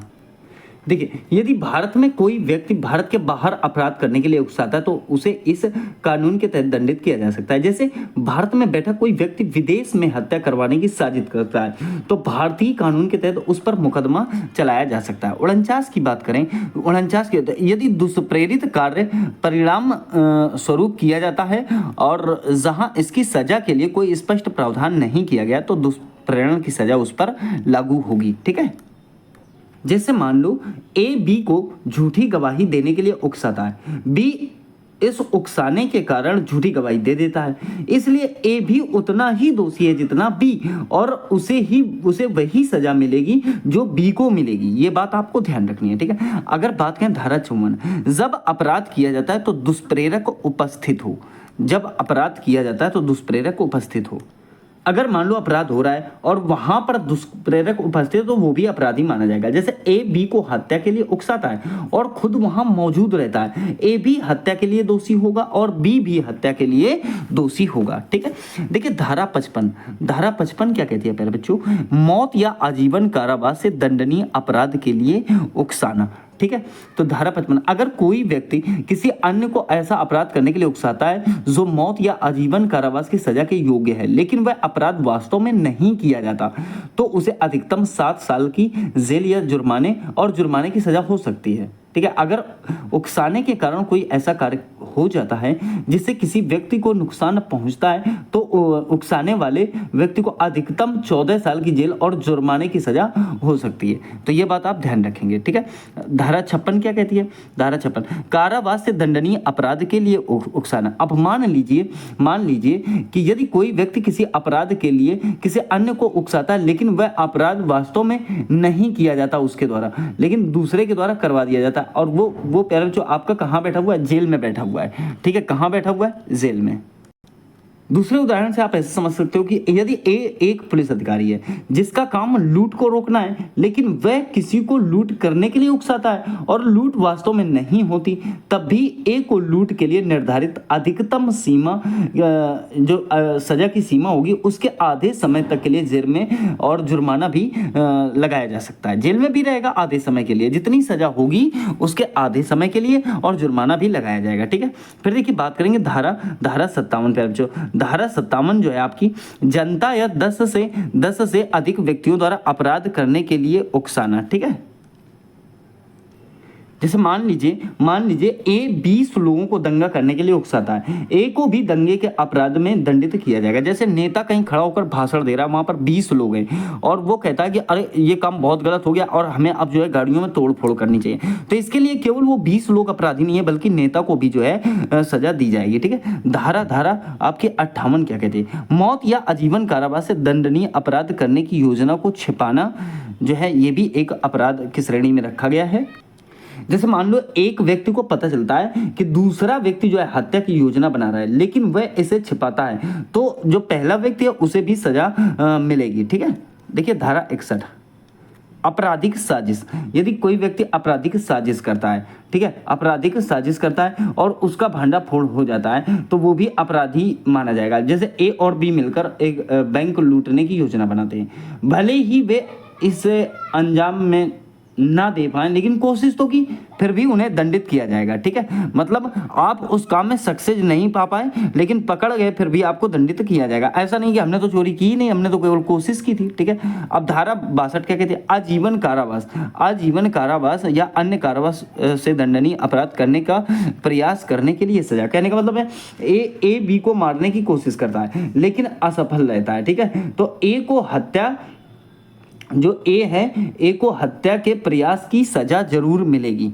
ठीक है, मतलब हत्या के प्रयास की सजा मिलेगी। वहां तो चोरी का मामला था, चलो ठीक है, तो चोरी जैसी सजा, और यहाँ हत्या का प्रयास किया गया तो हत्या जैसी सजा मिलेगी। ठीक है, अब देखिए फिर जो बात करेंगे, अब बात करेंगे धारा 63। धारा 63 क्या कहती है? तो आप समझ लीजिएगा, धारा 63 जो है ये अध्याय 5 के अंतर्गत आता है, महिलाओं और बच्चों के विरुद्ध अपराध। धारा जो है 63 से लेकर इसमें 99 तक वर्णित है। ठीक है, तो धारा 63 की बात करें तो ये इसमें बलात्कार आता है। ठीक है, बलात्कार अर्थात रेप जिसे कहते हो। धारा 64 जो है बलात्कार के लिए सजा है। ठीक है, क्या है? धारा 64 में बलात्कार के लिए सजा है। कहने का मतलब है, देखिए बीएनएस की धारा 64 के अंतर्गत बलात्कार की सजा थी, यदि कोई व्यक्ति किसी महिला के साथ उसकी सहमति के बिना शारीरिक संबंध बनाता है तो बलात्कार माना जाएगा। इस अपराध के लिए धारा 64 के तहत कठोर दंड का प्रावधान है। और फिर जो इसमें जो है ना 2 प्रकार के दंड हैं। कितने प्रकार के दंड हैं? 2 भागों में दंड को बांटा गया है। तो देखिए इसमें बलात्कार की जो है 2 सजाएं बताई गई हैं। कौन कौन सी? पहली तो जो है आपकी बलात्कार की जो है बीएनएस सेक्शन जो है 64 का 1, इसमें 64 का 1 है और एक 64 का 2 है। तो 64 के 1 में देखिए इसमें अपराधी को कठोर कारावास और जुर्माने से दंडित किया जाएगा। 64 के 1 में 64(2) समझिए, इसमें गंभीर परिस्थितियों के लिए किए गए बलात्कार के लिए अधिक कठोर सजा का प्रावधान है। इसमें वे अपराध शामिल हैं जो सताने से हो गए विश्वास या अधिकार के दुरुपयोग में किए गए हों। ठीक है, और 64 के 2 में एक बात और है कि पुलिस अधिकारी द्वारा अपने पद का दुरुपयोग करके बलात्कार अगर किया जाता है तो उसमें पुलिस अधिकारी भी जो है दंडित किया जाएगा। ठीक है, देखिए धारा 66 क्या कहती है? धारा 66, धारा 65 मैंने इसमें नहीं नोट डाउन किया, आप ऐसे समझ सकते हो कि धारा 65 जो है कुछ मामलों में बलात्कार के लिए सजा 20 वर्ष से आजीवन तक है। कहने का मतलब विशेष परिस्थितियों में, जैसे कि पीड़िता नाबालिग हो, 16 वर्ष से कम हो या अपराध जघन्य हो, सजा और भी कठोर हो सकती है। उदाहरण, यदि बलात्कार किसी बच्ची के साथ किया गया हो तो अपराधी को मृत्युदंड तक दिया जा सकता है। ठीक है, अगर बात करें जैसे धारा 66 की, मौत का कारण बनने या पीड़ित की लगातार क्षीण अवस्था के लिए सजा का प्रावधान है। ठीक है, 66 में यदि बलात्कार के कारण पीड़िता की मृत्यु हो जाती है या वह गंभीर रूप से बीमार हो जाती है, ठीक है, तो अपराधी को अधिक कठोर सजा दी जाएगी जो 20 वर्ष से आजीवन मृत्यु होने तक की भी हो सकती है। ठीक है, तो ये बात आपको यहाँ पर ध्यान रखनी है। बात करेंगे बीएनएस की धारा जो है आपकी 67 अर्थात 67, अलगाव के दौरान पति द्वारा अपनी पत्नी के साथ या अधिकार प्राप्त व्यक्ति द्वारा संभोग करना। ठीक है, मान लीजिए ऐसा कि ए ने या ए की पत्नी ने तलाक की कार्रवाई शुरू कर दी है, फिर भी ए जबरदस्ती संबंध बनाने की कोशिश करता है तो ये भी अपराध की श्रेणी में रखा जाएगा। धारा 70 जो है ये सामूहिक बलात्कार को बताता है। क्या बताता है? सामूहिक बलात्कार, अर्थात आप कह सकते हो कि ये गैंग रेप को दर्शाता है। यदि 2 या उससे अधिक व्यक्ति एक साथ मिलकर किसी महिला से बलात्कार करते हैं तो ये सामूहिक बलात्कार माना जाएगा। इसके लिए कठोर दंड का प्रावधान है और इसमें जो है 20 वर्ष की सजा है। कितनी सजा है? 20 वर्ष की सजा है और उसके साथ जुर्माने की राशि भी देनी होगी। यदि 3 लोगों ने मिलकर किसी महिला का बलात्कार किया तो भी जो है तो सभी को आजीवन कारावास या मृत्युदंड की सजा मिल सकती है। ठीक है, देखिए धारा 73 क्या कहती है? न्यायालय की कार्रवाई से संबंधित किसी भी सामग्री को बिना अनुमति के छापना या उसे प्रकाशित कर देना। जैसे मान लीजिए यदि कोई व्यक्ति बिना अनुमति के किसी मामले की संवेदनशील जानकारी प्रकाशित करता है तो ये अपराध होगा और इसमें जो है सजा 2 साल के लिए। कितनी सजा है? तो प्यारे बच्चों इसमें सजा का जो प्रावधान है वो 2 साल के लिए है। ठीक है, ये बात आप ध्यान रखना। कोर्ट में चल रहा है, मान लो एक बलात्कार के मामले की गोपनीय जानकारी को ए ने सोशल मीडिया पर पोस्ट कर दिया तो ये अपराध माना जाएगा और धारा 73 के तहत उस पर मुकदमा चला दिया जाएगा। धारा 74 समझ लो। धारा 74 देखिए, धारा 74 क्या कहती है? वो कहती है कि महिला की गरिमा को ठेस पहुंचाने के इरादे से उस पर हमला या बल का प्रयोग कर देना। ठीक है, मान लीजिए कि कोई महिला है, या ऐसा मान लो ए ने बी का कपड़ा खींचकर उसे सार्वजनिक रूप से अपमानित किया, तो ये अपराध होगा। इसमें 1 से जो है 1 से 5 साल तक की 1 से 5 साल तक की सजा मिल सकती है। ठीक है, फिर देखिए धारा 75 यौन उत्पीड़न और यौन उत्पीड़न के लिए सजा जो है धारा 75 में बढ़ रही है। ठीक है, कहने का मतलब है यदि कोई व्यक्ति किसी महिला का यौन उत्पीड़न करता है, जैसे अनुचित स्पर्श, अश्लील टिप्पणी, सेक्स के लिए प्रपोजल, तो उसे सजा दी जाएगी। ठीक है, और इसमें जो है 1 से 3 साल तक की है। कितनी है? 1 से 3 साल तक की सजा है और प्लस इसमें जुर्माना लगाया जा सकता है। धारा 76 जो है महिला को निर्वस्त्र करने के इरादे से उस पर हमला या आपराधिक बल का प्रयोग, तो आप ऐसा कह सकते हो कि धारा 76 के तहत मुकदमा लिख लिया जाएगा। धारा 76 में क्या है कि यदि ए ने किसी महिला के कपड़े फाड़ने की कोशिश की तो उसे कठोर सजा दी जाएगी। ठीक है, फिर देखिए 77 में ये जो है धारा 77, इसमें जो है ताक झाक है। ठीक है, क्या है इसमें धारा 77 में? तो ताक झाक के लिए जो है ये बताता है कि यदि कोई व्यक्ति किसी महिला के निजी पलों की वीडियो बना लेता है या झांकता है तो ये अपराध होगा। और फिर जो इसमें ताक झाक वाले में 3 से 7 साल के लिए 3 से 7 साल के लिए जो है सजा हो सकती है। धारा 78 इसमें आता है पीछा करना। धारा 78 यदि कोई व्यक्ति किसी महिला का पीछा करता है, बार बार कॉल करता है या सोशल मीडिया पर परेशान करता है तो ये अपराध माना जाएगा। और इसमें जो है 3 से 5 साल की सजा का प्रावधान है। ठीक है, किसमें? तो आप कहोगे पीछा करने में भी 3 से 5 साल की लग जाएगी। धारा देखिए 79 किसी महिला की गरिमा का अपमान करने के उद्देश्य से शब्द, इशारा या कार्य करना। ठीक है, मान लो कि कोई महिला जा रही है और आप उसको पीछे से छेड़ रहे हो। ठीक है, मान लो ए ने बी के लिए सार्वजनिक रूप से अश्लील इशारे किए तो ये अपराध होगा। और प्यारे जो इसमें जो है 3 साल की सजा है। कितने साल की? तो 3 साल की इसमें जो है सजा वर्णित की गई है। ठीक है, अगला देखिए 79 दहेज हत्या। ठीक है, 79 क्या कहता है प्यारे बच्चों? दहेज हत्या। देखिए धारा 80 जो है दहेज हत्या से संबंधित है और इसमें डाउरी सिस्टम अर्थात डाउरी डेथ का है। यदि किसी महिला की मृत्यु दहेज के कारण होती है और यह विवाह के 7 वर्षों के भीतर हुआ है तो पति और ससुराल वाले जिम्मेदार होंगे। और इसमें जो है सजा का प्रावधान है वो 7 वर्ष का है। कितना है? 7 वर्ष से आजीवन कारावास एवं जुर्माना भी हो सकता है। मान लो शादी के 2 साल बाद एक ही पत्नी की संदिग्ध परिस्थितियों में मौत हो गई। जांच में पता चला कि उसे दहेज के लिए प्रताड़ित किया जाता था, तो ऐसे में ए दोषी होगा। ठीक है, बात अगर करें तो धारा 81 की, धारा 81 क्या कहती है कि किसी व्यक्ति द्वारा धोखे से वैध विवाह का विश्वास पैदा कर सहवास करना। ठीक है, मतलब धोखे से शादी कर ली, ये बात कहना कि मतलब मैं तुमसे शादी करूंगा, शादी नहीं की मतलब ये बात कहना कि मैं तुमसे शादी करूंगा और उसके साथ धोखा करता है तो उसमें जो है 1 से 10 साल तक की सजा का प्रावधान है। कितना है? तो 1 से 10 साल की सजा का प्रावधान है। ठीक है, देखिए धारा 84 किसी विवाहित महिला को आपराधिक इरादे से फुसलाना या ले जाना या हिरासत में रखना। ठीक है, वो जो है धारा 84 के अंतर्गत कार्य करेगा। देखिए बात करेंगे धारा 85 की, किसी महिला का पति या रिश्तेदार मतलब उसके पति का रिश्तेदार उसके साथ क्रूरता करता है। ठीक है, तो ऐसी स्थितियों में धारा 85 के द्वारा मुकदमा लिखा जाएगा। मान लीजिए कि यदि एक ही पत्नी को उसकी सास और पति मानसिक रूप से प्रताड़ित करते हैं तो वो अपराधी माने जाएंगे। और प्यारे जो इसमें जो है 3 साल तक की सजा का प्रावधान है। फिर देखिए धारा 86 में क्रूरता की परिभाषा है। कहने का मतलब है इस धारा में ये बताया गया है कि क्रूरता का मतलब मानसिक, शारीरिक एवं भावनात्मक आत्महत्या करने के लिए प्रेरित आदि रूप से महिला को उत्पीड़न किया जाता है। ठीक है, देखिए धारा 87 क्या कहती है? अपहरण या महिला को शादी के लिए मजबूर करने के लिए प्रेरित करना आदि इसके अंतर्गत आते हैं। मान लीजिए कि एक लड़का और एक लड़की को धोखे से अपने साथ ले जाकर उसे जबरन शादी करने के लिए मजबूर करता है तो ये धारा 87 के तहत बहुत ही ज़्यादा दंडनीय कार्य होगा। ठीक है, इसमें 10 वर्ष की सजा और जुर्माना हो सकता है। ठीक है, धारा 88 की बात करें, धारा 88 की, तो इसमें जो है अबॉर्शन का वर्णन किया गया है। ठीक है, धारा 88 से 92 तक जो है वो अबॉर्शन के लिए बताता है, अर्थात गर्भाशय के लिए बताता है या गर्भपात का कारण बनने के लिए बताता है। यदि कोई व्यक्ति किसी महिला का गर्भपात कराता है, चाहे वह उसकी सहमति से हो या ना हो, यह अपराध होगा। ये नहीं है कि मतलब चलो औरत की सहमति है फिर भी गर्भपात करा दिया तो गर्भपात करवाना ही जो है अपराध है।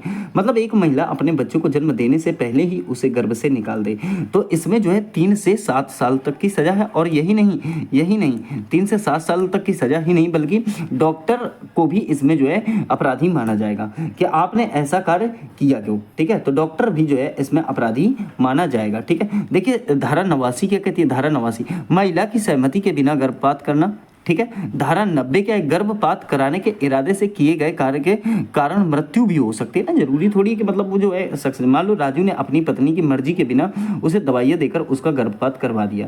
ठीक है, तो ये एक जो है दंडनीय अपराध रहेगा, दंडनीय अपराध रहेगा। और ऐसी स्थिति में मान लो कि उसकी पत्नी की मृत्यु हो जाती है, उसकी पत्नी की मृत्यु हो जाती है तो ये समझ लो धारा 91 के तहत उसमें जो है 10 साल की सजा हो सकती है। किसे, पति को हो सकती है। कितनी सजा, 10 साल की सजा उसके पति को आपको देखने को मिल जाएगी। ठीक है, कि मतलब जो है 10 साल की इसमें इसको सजा दे दी गई है। ठीक है, देखिए धारा 91 बच्चे को जीवित पैदा होने से रोकने या जन्म के बाद उसकी मृत्यु का कारण बनने से के इरादे से किया गया कार्य, ये भी जो है एक बहुत बड़ा विषय हो जाता है।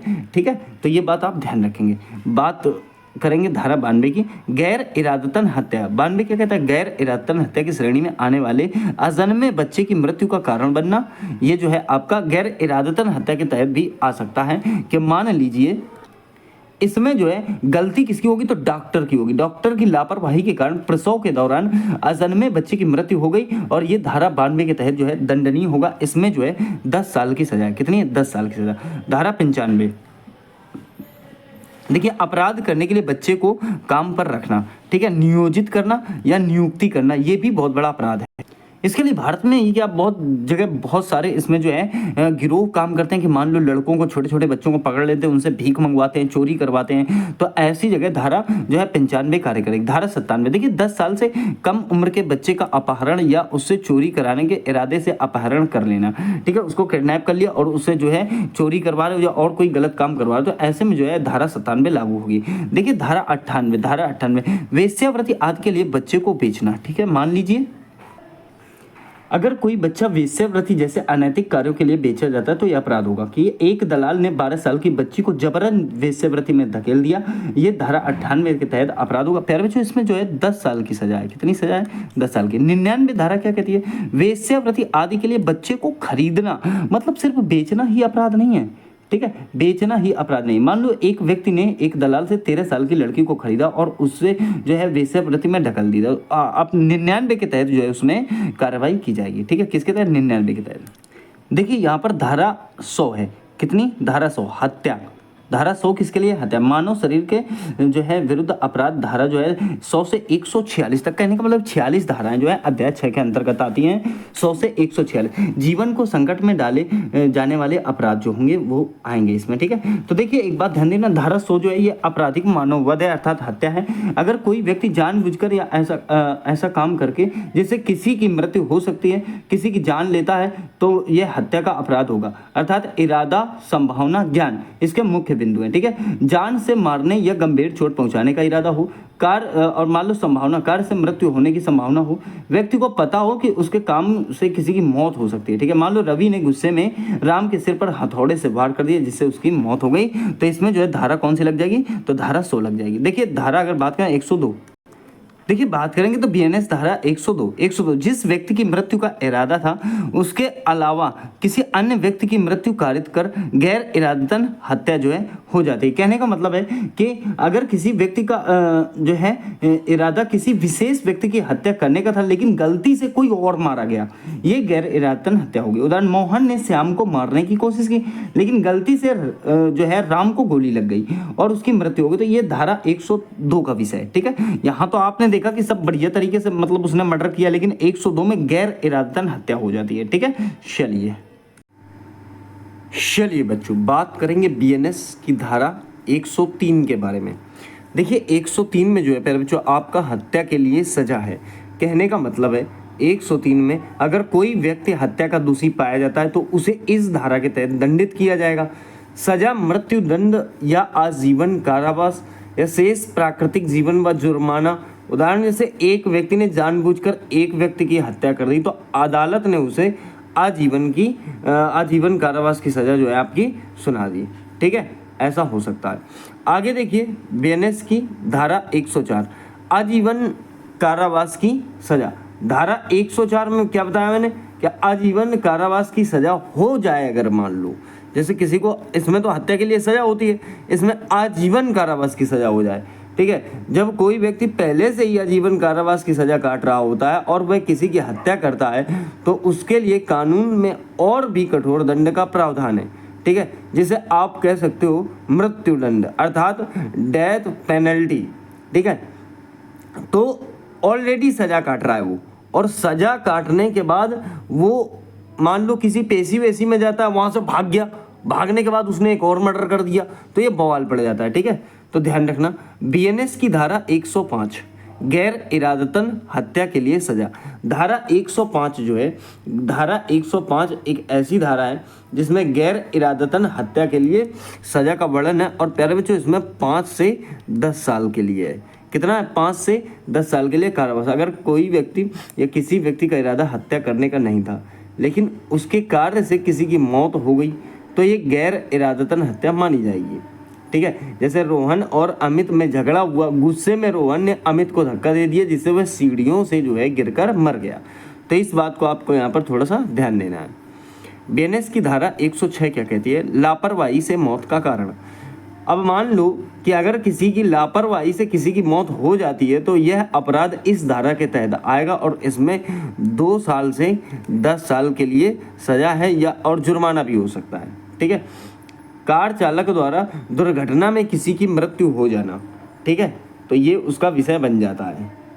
अब देखिए बात करें धारा 107 बीएनएस की धारा 107। धारा 107 जो है प्यारे बच्चों, धारा 107 जो है ये मानसिक बीमारी से पीड़ित बच्चे या व्यक्ति को आत्महत्या के लिए उकसाना। अगर कोई मान लो कोई व्यक्ति ऐसा है जो अगर मानसिक रूप से कमज़ोर या बच्चा है और उसे आत्महत्या के लिए उकसाया जाता है तो अपराध माना जाएगा, और इस अपराध के लिए कानून में जो है 10 वर्ष की सज़ा है।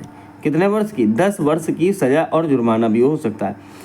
राजू के माता पिता उसे लगातार डांटते और पीटते थे जिससे वह अवसाद में आकर आत्महत्या कर लेता है। आप ऐसा समझ सकते हो। बीएनएस की धारा 108 देखिए 108 में आत्महत्या के लिए उकसाना है। इसमें जो है आत्महत्या के लिए उकसाना है, कह सकते हो अगर कोई व्यक्ति किसी को आत्महत्या करने के लिए मजबूर करता है तो यह अपराध होगा, और इसमें भी जो है आपकी 10 वर्ष की सजा है।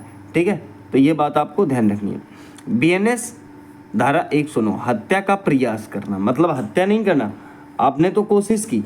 ठीक है, अगर कोई व्यक्ति किसी को मारने की कोशिश करता है लेकिन वह बच जाता है तो यह हत्या का प्रयास माना जाएगा, और इसमें भी सजा जो है प्यारे बच्चों आपकी 10 साल की ही लगेगी। ठीक है, ध्यान रखना। फिर देखिए बात करें 110 में गैर इरादतन हत्या, मतलब अगर किसी ने जान से मारने का इरादा नहीं था, नहीं बनाया था उसने जान से मारने का, ठीक है, लेकिन उसके कार्य से गंभीर चोट आ गई तो यह अपराध इस धारा में आएगा।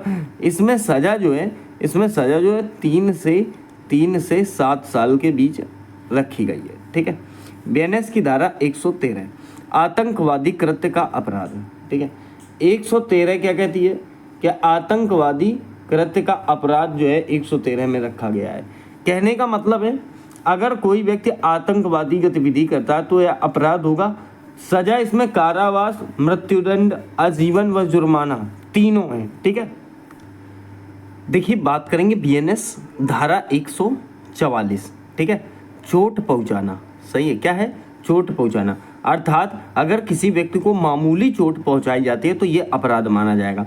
रवि ने गुस्से में सोहन को थप्पड़ मार दिया तो आप ये समझ रहे हो, आप ये समझ लो कि इसमें जो है एक छोटी सी धारा लग जाती है 114। ठीक है, बीएनएस धारा 119 संपत्ति की उगाही करने के लिए या किसी अवैध कार्य के लिए बाध्य करने के लिए स्वेच्छा से चोट या गंभीर चोट पहुंचाना। ठीक है। संपत्ति की उगाही करना मैंने आपको बताया, अगर कोई किसी को चोट पहुंचाकर उसकी संपत्ति हड़पना चाहता है या जबरन कोई गलत काम करना चाहता है तो ये अपराध होगा, और इसमें जो है 10 साल की सजा का प्रावधान रखा गया है। ठीक है। जो गुंडे कपाड़ी होते हैं, आपने मान लो गुंडों ने एक व्यापारी को धमकाया और मार पीट कर उसकी दुकान पर कब्जा कर ली, तो ऐसी जगह धारा 119 लगेगी।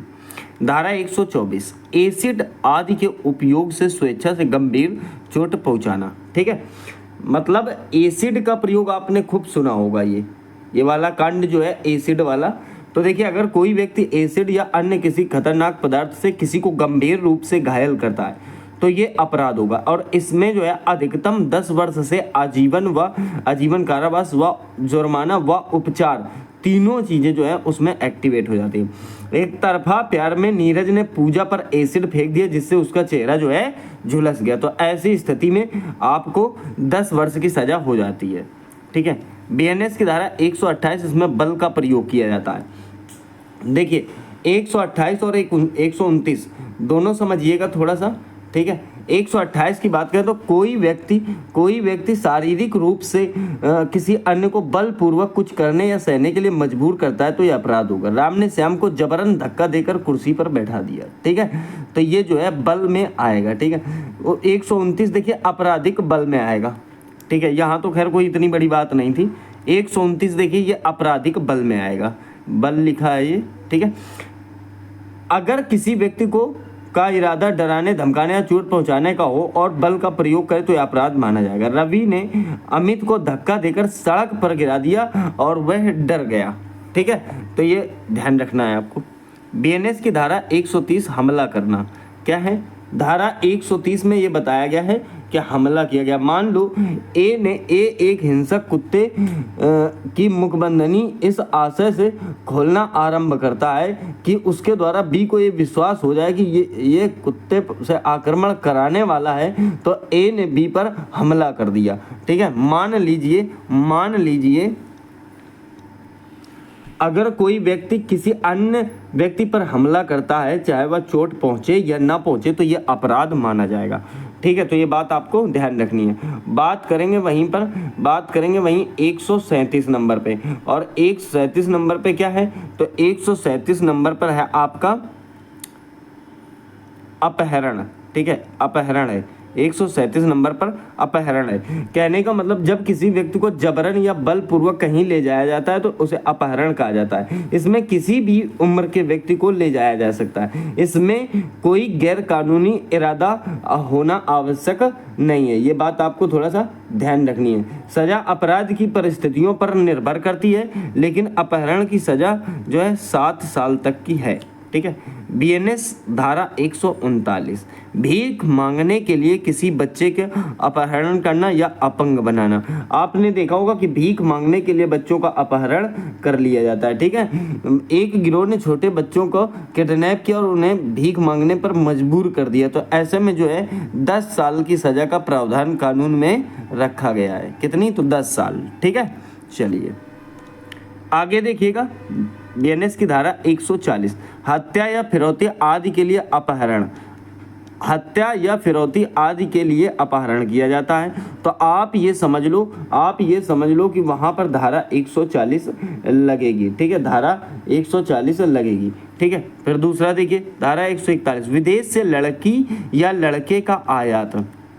कहने का मतलब है विदेश से किसी 21 वर्ष से कम लड़की या 18 वर्ष से कम लड़के को तस्करी या अवैध उद्देश्यों के लिए भारत लाया जाता है, तो ऐसा अपराध होगा। वो चाहे संभोग के लिए हो, शादी के लिए हो या खरीदी बेची गई हो, नॉर्मल 10 साल की सजा व जुर्माना है। जबरन मान लो जबरन शादी या अवैध श्रम के लिए किसी विदेशी लड़की को भारत ले आया जाता है, तो धारा 141 उसमें जो है लगाई जाएगी। धारा 142 धारा 142 अपहरण व्यक्ति को गलत तरीके से छुपाना या कैद में रखना, ये भी जो है एक बहुत बड़ा अपराध हो जाता है। बीएनएस की धारा 143 व्यक्ति की तस्करी, कहने का मतलब है 143 में जो है 143 में प्यारे बच्चों व्यक्ति अगर यदि कोई व्यक्ति किसी को बेचने खरीदने या जबरन श्रम या यौन शोषण के लिए तस्करी करता है तो यह अपराध होगा और इसकी सजा जो है अधिकतम 10 वर्ष है और इसमें जो है और इसमें 10 साल की तो सजा और जुर्माना भी लगेगा। ठीक है। बीएनएस की धारा 144 तस्करी के लिए व्यक्ति का शोषण, तस्करी के लिए व्यक्ति का जो है शोषण धारा 144 में बताया गया। यदि कोई व्यक्ति तस्करी किए गए व्यक्ति का शारीरिक, मानसिक या आर्थिक शोषण करता है तो अपराध होगा। इसमें अधिकतम 10 वर्ष का जो है जुर्माना है, जैसे किसी महिला को जबरन वेश्यावृत्ति में ढकेल देना। ठीक है। बीएनएस की धारा 147 क्या कहती है? भारत सरकार के विरुद्ध युद्ध लड़ना या युद्ध छेड़ने का प्रयास करना या युद्ध छेड़ने के लिए उकसाना। ठीक है। तो ये जो है धारा 147 है। धारा 149 भारत सरकार के खिलाफ युद्ध छेड़ने के इरादे से हथियार आदि जो है इकट्ठा कर लेना। एक रामपाल बाबा थे प्यारे बच्चों, रामपाल बाबा थे, मुझे लग रहा है वो शायद हिसार का ही केस है।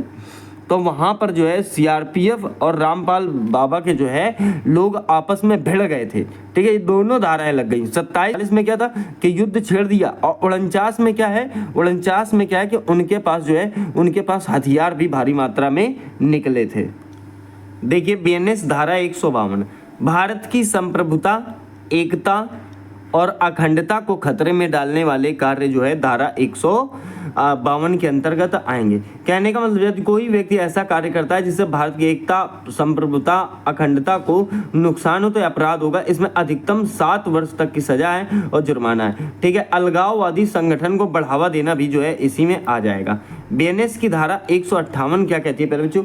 158 में जो है 158 में जो है आपका कि ऐसे कैदी को भागने में सहायता करना है या छुड़ाना या आश्रय देना। कोई ऐसा कैदी है प्यारे बच्चों, कोई ऐसा यदि कोई व्यक्ति किसी राज कैदी या युद्ध कैदी को भागने में मदद करता है तो उसे जेल से छुड़ाने का प्रयास करता है या अपने घर में छिपाता है तो अपराध माने। इसमें जो है प्यारे बच्चों इसमें जो है 10 साल तक की सजा व जुर्माना का प्रावधान इसमें रखा गया है। ठीक है। बीएनएस की धारा 159। ठीक है।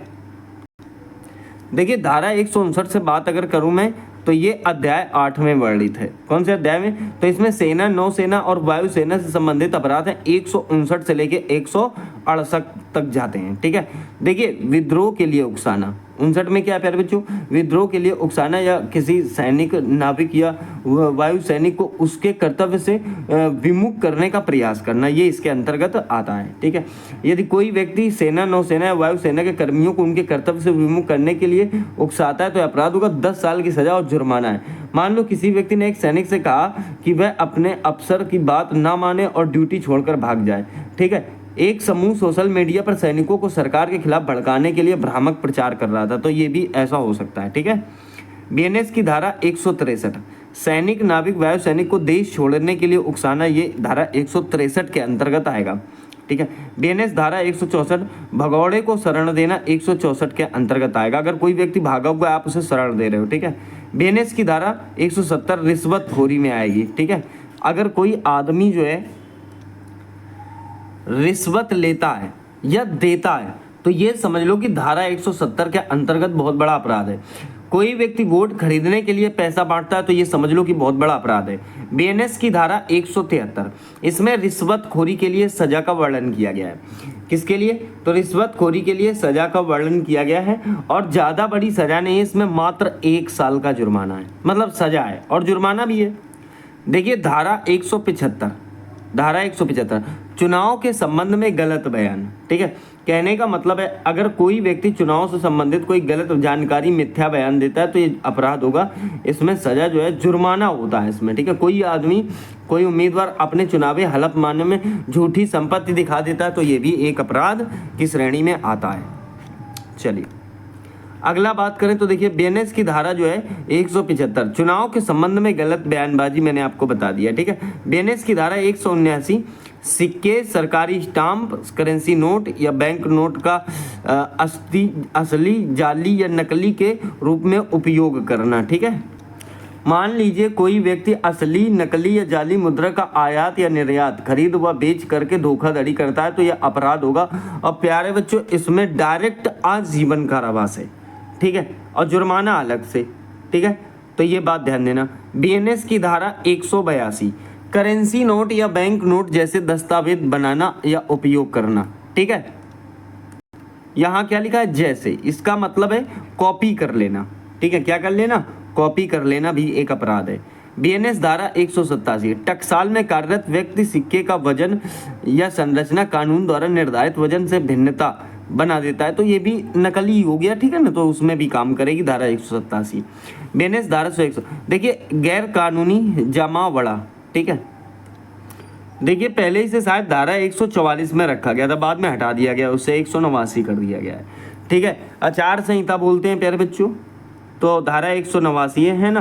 5 या अधिक व्यक्तियों का जमाव विधि विरुद्ध जमाव के रूप में नामांकित किया गया। अगर कोई समूह जो है गैर कानूनी तरीके से इकट्ठा होता है और शांति भंग करने की आशंका होती है तो ये अपराध होगा। इसमें जो है 2 साल की सजा है। कितनी सजा है? 2 साल की सजा है। बीएनएस की धारा 191 क्या कहती है? दंगा के लिए।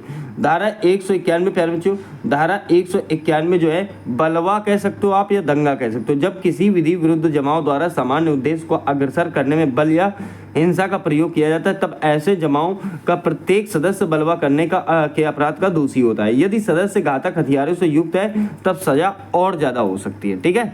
धारा 192, दंगा भड़काने के इरादे से जानबूझकर उकसाना है। यदि दंगा किया जाए, यदि प्रतिबद्ध नहीं है तो समझ लो कि धारा 192 लग जाएगी। 192, अगर कोई व्यक्ति भीड़ या को बलवा करने के लिए उकसाता है और बलवा हो जाता है या नहीं भी होता है तो यह अपराध होगा। इसमें 6 माह की सजा व जुर्माना है, ठीक है। किसी नेता ने भाषण देकर भीड़ को हिंसा के लिए भड़काया जिसके कारण लोग सड़कों पर आगजनी करने लगे तो समझ लो 6 साल का कारावास है और जुर्माना अलग से होगा, ठीक है। भरपाई की जाएगी सारी उसी नेता से।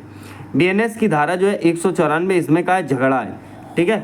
धारा 194 प्यारे बच्चों क्या है? तो आप कह सकते हो कि झगड़ा है, दंगा है, ठीक है। अगर 2 या 2 से अधिक व्यक्ति सामाजिक स्थान पर आपसी झगड़े में शांति में विघ्न डालते हैं तो अपराध होगा। 1 माह की सजा और जुर्माना है, ठीक है, ध्यान रखना। बीएनएस की धारा 195, दंगा आदि को दबाते समय लोक सेवक पर हमला करना या बाधा डालना, ठीक है। जैसे मान लो कि दंगे के दौरान पुलिस जब भीड़ को नियंत्रित कर रही थी तो कुछ लोगों ने पुलिस पर हमला कर दिया या पथराव कर दिया, तो ऐसे में इसमें प्यारे बच्चों 3 साल की तो सजा है, 3 साल की सजा रखी गई है और 25,000 रुपए का, कितने का? 25,000 का जो है आपका जुर्माना रखा गया है, ठीक है। बीएनएस की धारा 199, लोक सेवक कानून के तहत निर्देश की अवज्ञा कर रहा है, ठीक है। मान लीजिए आप ऐसा कह सकते हो कि एक आदमी या एक लोक सेवक जो है अगर कोई सरकारी कर्मचारी सरकार द्वारा दिए गए कानूनी आदेशों का पालन नहीं करता तो ये भी एक अपराध की श्रेणी में रखा जाएगा, ठीक है। बीएनएस की धारा 200, पीड़ित का इलाज न करने पर सजा, ठीक है। पीड़ित का इलाज ना करने पर सजा। जो कोई ऐसे किसी प्राइवेट अस्पताल का, चाहे वो या केंद्रीय सरकार का या राज्य सरकार का या स्थानीय निकाय या किसी अन्य व्यक्ति द्वारा चलाया जा रहा है, जिम्मेदार होते हुए भारतीय नागरिक सुरक्षा संहिता 2023 की धारा 397 के उपबंधों का उल्लंघन करता है तो वह कारावास से जिसकी अवधि 1 वर्ष तक की हो सकेगी या जुर्माना, ये दोनों से दंडित किया जा सकता है, ठीक है। आइए बीएनएस की धारा 204, धारा 204 क्या कहती है कि एक लोक सेवक का रूप धारण करना। मान लो कि राम कुमार जो है पुलिस में इंस्पेक्टर हैं और जो है श्याम ने उनको देख लिया कि यार ये इंस्पेक्टर है, वो भी वर्दी पहन के उन्हीं का रूप धारण कर ले कि भाई वो मैं जो है राम कुमार हूँ, तो ऐसे में धारा 204 लगेगी। बीएनएस धारा 206, समन या अन्य कार्रवाई से बचने के लिए फरार हो जाना। धारा 206 में क्या है प्यारे बच्चों? धारा 206 में क्या है? मान लीजिए अगर कोई व्यक्ति समन अर्थात न्यायालय का बुलावा होता है, समन को न्यायालय का बुलावा कहते हैं, या अन्य कानूनी कार्रवाई से बचने के लिए फरार हो जाता है, अपराध होगा। इसमें 6 माह की सजा और जुर्माना है, ठीक है। तो ये बात आपको ध्यान रखनी है। बीएनएस की धारा 208, धारा 208, लोक सेवक के आदेश के अनुपालन में गैर उपस्थिति। मान लो लोक सेवक आपको बुलाता है और वहां पर उपस्थित नहीं होते तो धारा 208 लग जाएगी, ठीक है। बीएनएस की धारा 212, गलत जानकारी प्रस्तुत करना अर्थात झूठे साक्ष्य देना जो है धारा 212 के अंतर्गत आएगी। चलिए प्यारे बच्चों, बात करेंगे बीएनएस की धारा 215 के बारे में। जो बीएनएस की धारा 215 है, ये क्या कहती है कि बयान पर हस्ताक्षर करने से इनकार कर देना। कहने का मतलब है कि पुलिस स्टेशन में एक व्यक्ति ने अपने कबूलनामा लिखवाने के बाद, जो उसने कबूलनामा लिखवाया उसके बाद उस पर हस्ताक्षर करने से मना कर देता है, ऐसी स्थिति में अधिकतम उसे जो है 3 माह की सज़ा दी जा सकती है। कितने माह की? तो 3 माह की सज़ा दी जा सकती, कारावास हो सकता और जुर्माना भी आपको देखने को मिल सकता है। वहीं बात करें बीएनएस की धारा 224, लोक सेवक को चोट पहुंचाने की धमकी देना। लोक सेवक को चोट पहुंचाने की धमकी देना, अगर मान लीजिए एक व्यापारी ने टैक्स इंस्पेक्टर को धमकी दी कि अगर उसने जांच जारी रखी तो उसे नुकसान हो जाएगा, ठीक है। ऐसी स्थिति में आप ये समझ लो कि 2 वर्ष का कारावास है। कितने वर्ष का कारावास है प्यारे बच्चों? 2 वर्ष का कारावास है या 2 वर्ष की सजा हो जाएगी, ठीक है। वहीं बीएनएस की धारा 227 कहती है कि जो है 227 कहती है कि झूठा साक्ष्य जो है पेश करना। कौन सा साक्ष्य? झूठा। कहने का मतलब है एक गवाह ने हत्या के मामले में झूठी गवाही अगर दे दी है तो ये समझ लो कि धारा 227 के अंतर्गत उस पर भी मुकदमा लिख दिया जाएगा। वहीं बात करें तो बीएनएस की धारा 228 जो है झूठे साक्ष्य गणना। इसका मतलब ये हो गया कि किसी व्यक्ति ने अदालत में झूठे मेडिकल रिपोर्ट जमा करा दिए, तो ये समझ लो कि धारा 228। वहीं बात करें धारा 229 जो है प्यारे बच्चों, ये आपका झूठे साक्ष्य के लिए सजा देने का कार्य करेगी। इसमें जो है 3 से 7 साल की सजा है। कितनी है? 3 से 7 साल की सजा है। वहीं धारा जो है 230 जो है ना प्यारे बच्चों, आपकी मृत्युदंड अपराध की सजा दिलाने के इरादे से झूठे सबूत देना या गढ़ना, ठीक है। इसके अंतर्गत जो है कैदी को 10 साल की सजा हो सकती है अधिकतम, ठीक है। देखिए 231 की बात करें तो बीएनएस 231 आजीवन कारावास या कारावास से दंडनीय अपराध की सजा पाने के इरादे से झूठे सबूत देना या गढ़ना। तो आप ये समझ लो किसी व्यक्ति ने झूठा डीएनए सबूत कोर्ट में पेश किया ताकि आरोपी को कठोर सजा मिल सके, तो उसमें जो है धारा 231 लगा दी जाएगी। वहीं धारा 232 की बात करें, किसी भी व्यक्ति को गलत साक्ष्य देने के लिए जबरन धमकाना। अगर कोई व्यक्ति, मान लो एक गैंगस्टर ने गवाह को धमकी दी कि अगर उसने सच बोला तो उसके परिवार को जो है खत्म कर दिया जाएगा, ठीक है। बीएनएस की धारा जो है 234, बीएनएस की धारा जो 234 है, ये प्यारे जो आपका जो है गलत प्रमाण पत्र जारी करना या हस्ताक्षर करना। अगर कोई व्यक्ति गलत प्रमाण पत्र जारी करता है या हस्ताक्षर करता है तो ये समझ लो कि ये अपराध होगा, ठीक है। बात करें बीएनएस की धारा 240, धारा 240 जो है किए गए अपराध के संबंध में गलत जानकारी प्रस्तुत करना या देना। कहने का मतलब है एक व्यक्ति ने झूठी एफआईआर दर्ज करवाई कि उसकी कार चोरी हो गई है, जबकि उसने उसे जो है खुद बेच दिया है, ठीक है। मतलब खुद बेच दिया और बाद में एफआईआर लिखवा रहा है कि मेरी कार जो है चोरी हो गई है। चलो, बीएनएस की धारा 249 अपराधी को शरण देना। यदि कोई व्यक्ति मतलब कहीं से माल चोरी करके आ गया और मर्डर करके आ गया और फिर आपके घर में आ गया है और आपने उसको पनाह दे दी, आपको अगर नहीं जानकारी है तो कोई बात नहीं, लेकिन ये बात अगर टीवी न्यूज़ में उड़ गई है कि ये व्यक्ति मर्डर किया हुआ है और इसे जो है अगर किसी को नजर आता है तो पुलिस में बताए, इसे आपने बताया नहीं बल्कि उसे अपने पास शरण दे दिए, तो आप भी ऐसी स्थिति में अपराधी माने जाएंगे। बीएनएस की धारा 250 किसी अपराधी को सजा से बचाने के लिए उपहार आदि देना। मान लीजिए आपका बच्चा जो है उसने किसी को मारा है और मारने के बाद उसे पुलिस ने गिरफ्तार कर लिया। अब आप कोतवाली वगैरह जाते हैं और वहाँ किसी को जो है घूस देने की कोशिश करते हैं, तो ऐसी स्थिति में आपको भी जो है 250 के अंतर्गत बंद कर दिया जाएगा, ठीक है। वहीं बीएनएस की धारा 252 क्या कहते हैं, चोरी की गई संपत्ति को वापस पाने में मदद के लिए उपहार लेना आदि जो है ये भी एक गलत कार्य है। देखिए धारा 254 लुटेरे या डकैतों को शरण देने के लिए जुर्माना। अगर मान लीजिए एक व्यक्ति ने डकैती करने वाले गिरोह को अपने गोदाम में छिपने की जगह दे दी, तो ये भी जो है प्यारे बच्चों, ये भी जो है बहुत बड़ा अपराध होगा और इसमें प्यारे बच्चों जो है 7 साल का जुर्माना है। कितना? 7 साल का जुर्माना है। बीएनएस की धारा 255 लोक सेवक द्वारा किसी व्यक्ति को सजा से या संपत्ति को जब्त होने से बचाने के इरादे से कानून के निर्देशों की अवहेलना करना।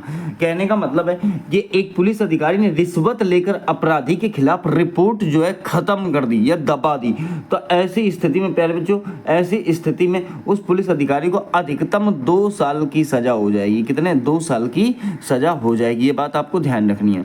आगे आइए, देखिए बीएनएस की धारा 259 पकड़ने के लिए बाद लोक सेवक की ओर से पकड़ने में जानबूझकर चूक। मान लीजिए कि कोई अधिकारी है, पुलिस अधिकारी है, और उसको ये पता है कि ये आदमी जो है यहाँ पर छिपा हुआ है, उसके बावजूद वो जानबूझकर उसे छोड़कर जाने की गलती करता है, तो वो भी एक अपराधी होगा। फिर बीएनएस धारा 266 सजा से छूट की शर्त का उल्लंघन करना जो है ये बहुत बड़ा अपराध है, ठीक है ना। वहीं बात करें तो बीएनएस की धारा 270 प्यारे जो ये सार्वजनिक उपद्रव है। क्या है? सार्वजनिक उपद्रव। मान लीजिए कि अगर कोई व्यक्ति ऐसा कार्य करता है जिससे जनता को असुविधा या परेशानी होती, तो ये अपराध होगा। मान लो किसी ने बिना अनुमति के सड़क को अवरुद्ध कर दिया, जिससे यातायात प्यारे बच्चों जो है बाधित हो गया, ठीक है। वहीं बात करें तो बीएनएस की धारा 272 घातक कृत्य से जीवन के लिए खतरनाक बीमारी का संक्रमण फैलने की संभावना। अगर ऐसी कोई स्थिति होती है तो प्यारे बच्चों, जैसे किसी ने जानबूझकर संक्रमित सुइयों का प्रयोग करके लोगों को नुकसान पहुंचाया, तो इसमें जो है प्यारे बच्चों, इसमें जो है 2 साल की कठोर सजा है। कितने साल की? 2 साल की। बीएनएस की धारा 274 बीएनएस की धारा जो प्यारे बच्चों आपकी 274 जो है, ये मान लीजिए आप बिक्री के लिए इच्छित भोजन या पेय में मिलावट करना, ठीक है। एक दुकानदार ने दूध में मिलावट किया और उसे बाजार में बेचा, इसमें जो है प्यारे बच्चों अधिकतम 6 माह की सजा और जुर्माना है, ठीक है। देखिए धारा 275 धारा हानिकारक भोजनों या पेय की बिक्री करना। देखिए सिर्फ यही नहीं है कि मतलब जो है कि आप उसमें मिला रहे हो, देखिए जो बेचेगा उस पर भी जो है ये मुकदमा लिखा जाएगा, और इसमें भी जो है जो आपकी 6 माह की सजा है। कहने का मतलब है कि किसी रेस्टोरेंट ने एक्सपायरी डेट का खाना परोसा जिससे लोग बीमार हो गए, ठीक है। फिर देखिए बीएनएस की धारा 276 ये दवाओं में मिलावट से संबंधित है। धारा 276 जो है प्यारे बच्चों दवाओं में मिलावट है। एक मेडिकल स्टोर ने नकली दवाइयां बेची जिससे मरीजों की हालत जो है बेकार हो गई, तो ऐसे उसमें प्यारे बच्चों यहाँ पर उसे 1 वर्ष की सजा मिलेगी, ठीक है। बीएनएस की धारा 277 मिलावटी दवाओं की बिक्री। अब जो एक आदमी तो मिला रहा है और दूसरा प्यारे बच्चों जो है बिक्री कर रहा है, तो उसे जो है अगर मिलाने के बाद उसे जानकारी है कि मतलब ये जो है मिली हुई दवाइयाँ हैं, फिर भी वो बेच रहा है, तो 6 माह का सजा है। उसके बाद जैसे मान लो जुर्माना लगा दिया जाएगा, ठीक है। बीएनएस की धारा 279 प्यारे बच्चों जो है ये सार्वजनिक झरने या जलाशय के पानी को गंदा करना, ठीक है। जहां सब लोग जाते हैं, मान लो कि अगर कोई व्यक्ति किसी सार्वजनिक कुएं, तालाब, झरने या जलाशय को गंदा करता है जिससे वह पीने योग्य नहीं रहता, तो यह अपराध होगा। और प्यारे जो इसमें जो है आपको 6 माह की सजा देखने को मिल जाएगी, ठीक है। फिर देखिए बीएनएस की धारा 280 कहती है कि एक कारखाने ने जहरीला धुआं बिना किसी सुरक्षा उपाय के हवा में जो है छोड़ दिया है, तो आप ये समझ लो कि ऐसी स्थिति आप कह सकते हो वातावरण को स्वास्थ्य के लिए हानिकारक। इसमें प्यारे बच्चों कोई सजा तो नहीं है, पर इसमें जो है मात्र 1000 रुपए का जुर्माना है, जिससे आप अगली बार अगर ये गलती करते हो तो फिर आपके ऊपर मतलब जो है सजा का प्रावधान भी लगाया जाएगा, ठीक है। आगे आइए देखिए बीएनएस की धारा 281 सार्वजनिक रास्ते पर लापरवाही से गाड़ी चलाना या सवारी करना, ठीक है। मान लीजिए कि अगर कोई व्यक्ति सड़क पर इस तरह वाहन चलाता है जिससे दूसरों को खतरा होता है, तो ये अपराध होगा। इसमें प्यारे बच्चों जो है आपका 6 माह की सजा है। कितने माह की सजा है? तो आप कहेंगे कि सर इसमें 6 माह की सजा है। वहीं बात करें 282 बीएनएस की धारा 282 के जहाज का लापरवाही से नेविगेशन, मतलब एक नाव चालक ने बिना सावधानी रखे नाव चलाकर यात्रियों को खतरे में डाल दिया, ऐसे में जो है जो आपको 6 माह की सजा है। कितने माह की सजा है? 6 माह की। फिर देखिए बीएनएस की धारा 293 उपद्रव रोकने के आदेश के बाद भी आपने जो है उपद्रव जारी कर रखा है, तो ऐसी स्थिति में प्यारे बच्चों, ऐसी स्थिति में जो है आपको उचित जुर्माना लगाया जा सकता है। इसमें गिरफ्तारी नहीं होगी। मान लो एक दुकानदार को लाउड स्पीकर बंद करने का आदेश दिया गया था, लेकिन उसने फिर भी जो है लाउड स्पीकर लगा रखा है, ठीक है, तो ये ऐसी जगह काम करेगा। बीएनएस की धारा 294 अश्लील पुस्तकों आदि की बिक्री करना, ये जो है अपराध है प्यारे बच्चों। कहने का मतलब है किसी ने सार्वजनिक पर स्थान पर अश्लील अगर पोस्टर लगा दिए या बेचता है वो, तो ऐसी स्थिति में जो है धारा 294 के तहत मुकदमा हो जाएगा। धारा 295 बच्चे को अश्लील वस्तुओं की बिक्री आदि पर जो है रोक लगाने के लिए जो है ये धारा बनाई गई है। कहने का मतलब है किसी दुकानदार ने बच्चों को अश्लील पत्रिकाएं अगर दे दी हैं तो आप ये समझ लो कि उसके अंतर्गत धारा 295 कार्य करेगी। देखिए बीएनएस की धारा 296 अश्लील हरकतें करना और जो है गाने गाना, ये बहुत बड़ा अपराध है। और इसके तहत जो है दो चीजें आती हैं। एक तो मान लीजिए किसी व्यक्ति ने सड़क पर अश्लील इशारे कर दिए, दूसरा किसी ने भीड़ भाड़ वाले स्थान पर अश्लील गाने गा दिए, तो दोनों के लिए अलग अलग सजाओं का प्रावधान है। धारा 297 पहले जो लॉटरी कार्यालय रखना, अगर कोई व्यक्ति अपने घर में लॉटरी चलाता है, किसी ने नकली लॉटरी स्कीम चलाकर लोगों को ठगा, तो ये समझ लो कि ये बहुत बड़ा अपराध होता है। ठीक है, चलिए देखिए बात करेंगे बीएनएस की धारा 298 के बारे में। पहले बच्चों मान लो किसी भी वर्ग के धर्म का अपमान करने के इरादे से पूजा स्थल को नुकसान पहुंचाना, अपवित्र करना। मान लीजिए किसी ने जानबूझकर मंदिर में मूर्ति तोड़ दी। दूसरा मान लीजिए किसी ने मस्जिद की दीवार पर आपत्तिजनक शब्द लिख दिया। ऐसे में पहले बच्चों 3 साल की सजा है। ठीक है, बीएनएस धारा 300 देखिए धार्मिक सभा में विघ्न डालना। धारा 300 क्या कहती है पहले बच्चों? धार्मिक सभा में विघ्न डालना, किसी ने सत्संग में शोर मचाकर लोगों को परेशान कर लिया, तत्काल गिरफ्तार कर लिया जाएगा उसे। बीएनएस की धारा 301 कब्रिस्तान आदि पर अतिक्रमण करना। ठीक है, मान लीजिए अगर कोई व्यक्ति किसी कब्रिस्तान, समाधि स्थल या अन्य धार्मिक स्थल पर अनाधिकृत कब्जा करता है तो अपराध होगा।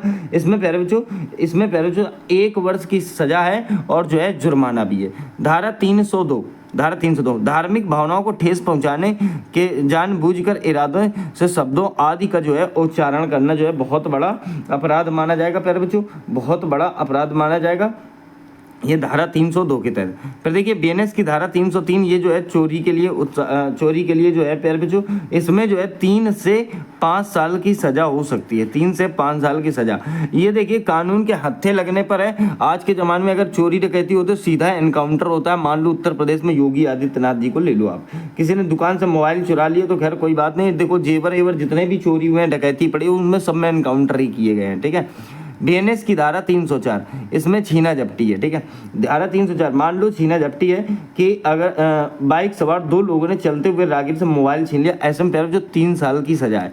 ठीक है, धारा जो है 305 किसी आवासीय घर, परिवहन के साधन या पूजा स्थल आदि में जो है चोरी करना, धारा 305 के अंतर्गत है। इसमें प्यारे बच्चों बहुत बड़ी सजा है। इसमें ये समझ लो 7 साल की सजा है। अब मान लो पूजा स्थल में आपने मूर्ति चोरी कर ली तो इसमें भाई बड़ा अपराध है नहीं तो इसमें 7 साल की सजा है। बीएनएस की धारा 306 मालिक के कब्जे में संपत्ति की क्लर्क या नौकर द्वारा चोरी। मान लीजिए एक आदमी कार्य कर रहा है अपने घर में। ठीक है, एक आदमी कार्य कर रहा है, किसी घर में नौकरी कर रहा है, एक अकाउंटेंट ने कंपनी के पैसे निकालकर अपने अकाउंट में ट्रांसफर कर लिए, इसमें भी जो है ना फिर जो 7 साल की सजा है। ठीक है, उसके बाद बीएनएस की धारा 307 चोरी करने के लिए मृत्यु, चोट या अवरोध उत्पन्न करने की तैयारी के बाद जो है चोरी करना, ये भी बहुत बड़ा अपराध माना जाएगा। ठीक है, और इसमें जो है प्यारे बच्चों इसमें जो है 10 वर्ष की कठोर सजा है। ठीक है, इसमें 10 साल की सजा। चोरों ने पहले सुरक्षा गार्ड को बेहोश किया और फिर जो है बैंक लूट लिया, 10 साल की सजा है। वहीं 308 प्यारे बच्चों जबरन वसूली। 308 धारा क्या कहते हैं? जबरन वसूली।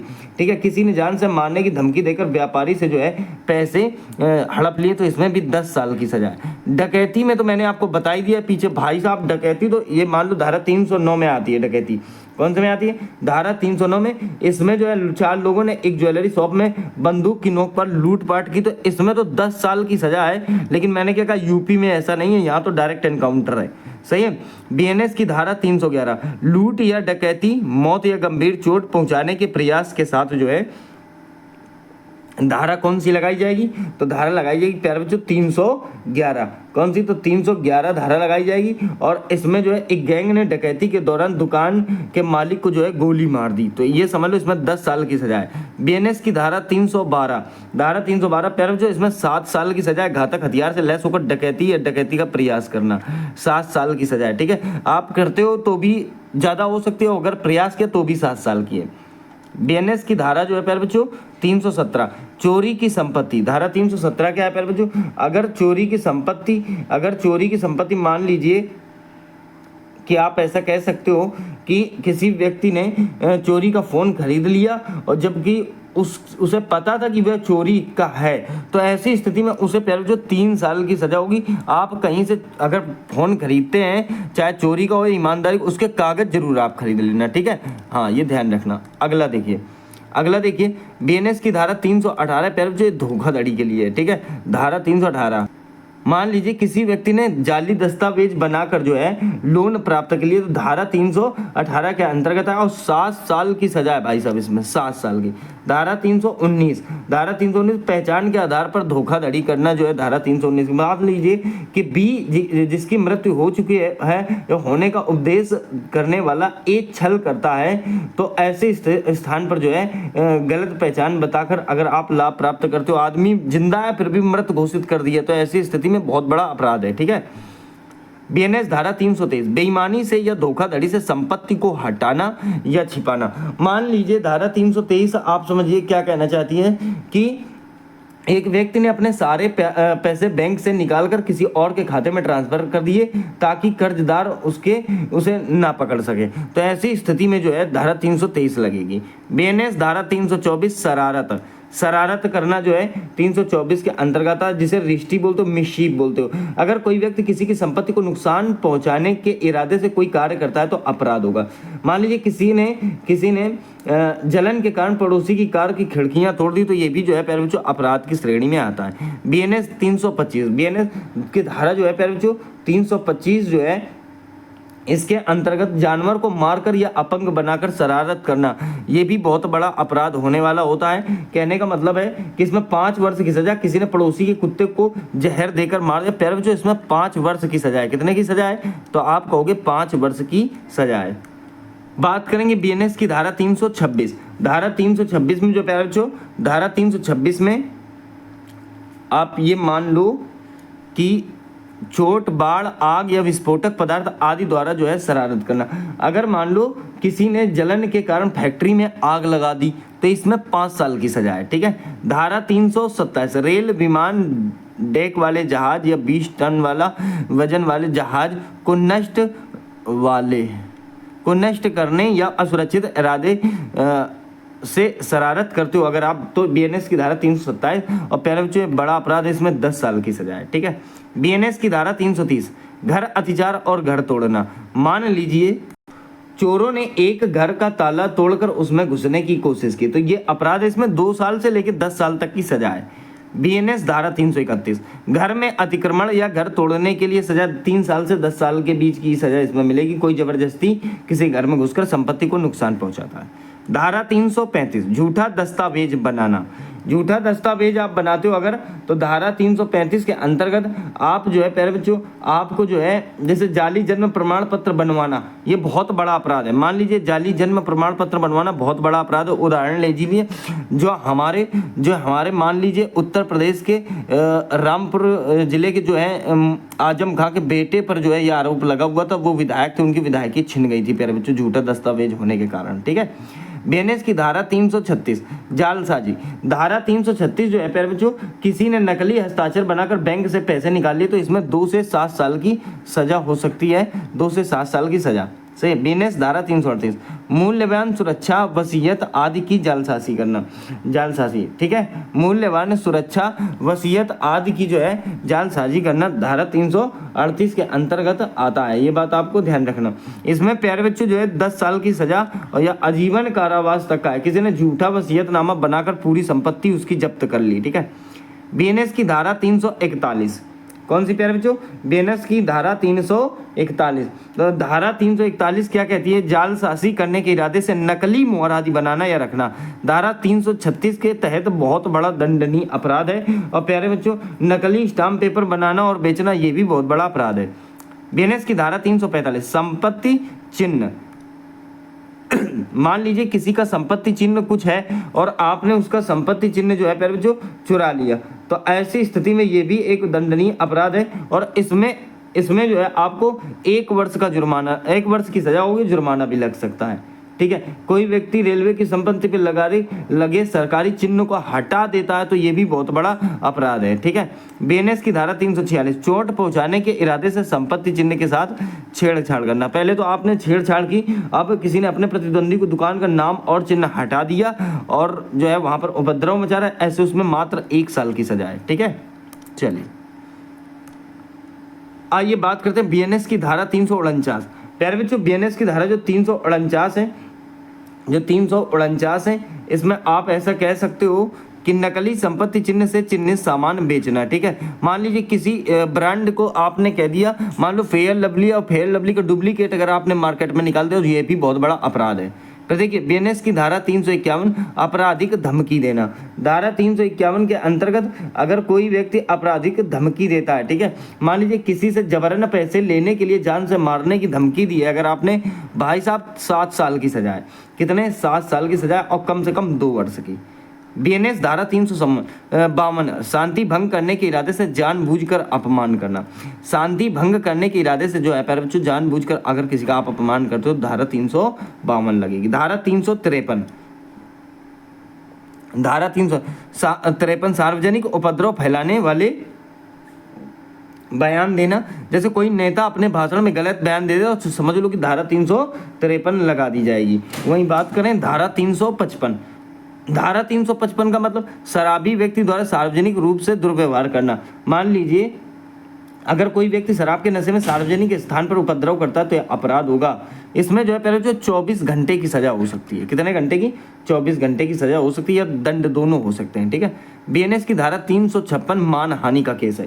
प्यारे बच्चों धारा 356 जो है अगर कोई व्यक्ति झूठे आरोप लगाकर किसी की प्रतिष्ठा को नुकसान पहुंचाता है तो ये अपराध होगा, ठीक है। देखिए सादा कारावास से अवधि 2 वर्ष तक हो सकती है, जुर्माना या दोनों सामुदायिक सेवा से दंडित किया जा सकता है, ठीक है। जैसे मान लो किसी अखबार में झूठी खबर छपवा कर किसी की छवि खराब करते हो अगर, तो ये मान लो इसमें जो है अक्सर तो जुर्माना ही लगता है इसमें, ठीक है।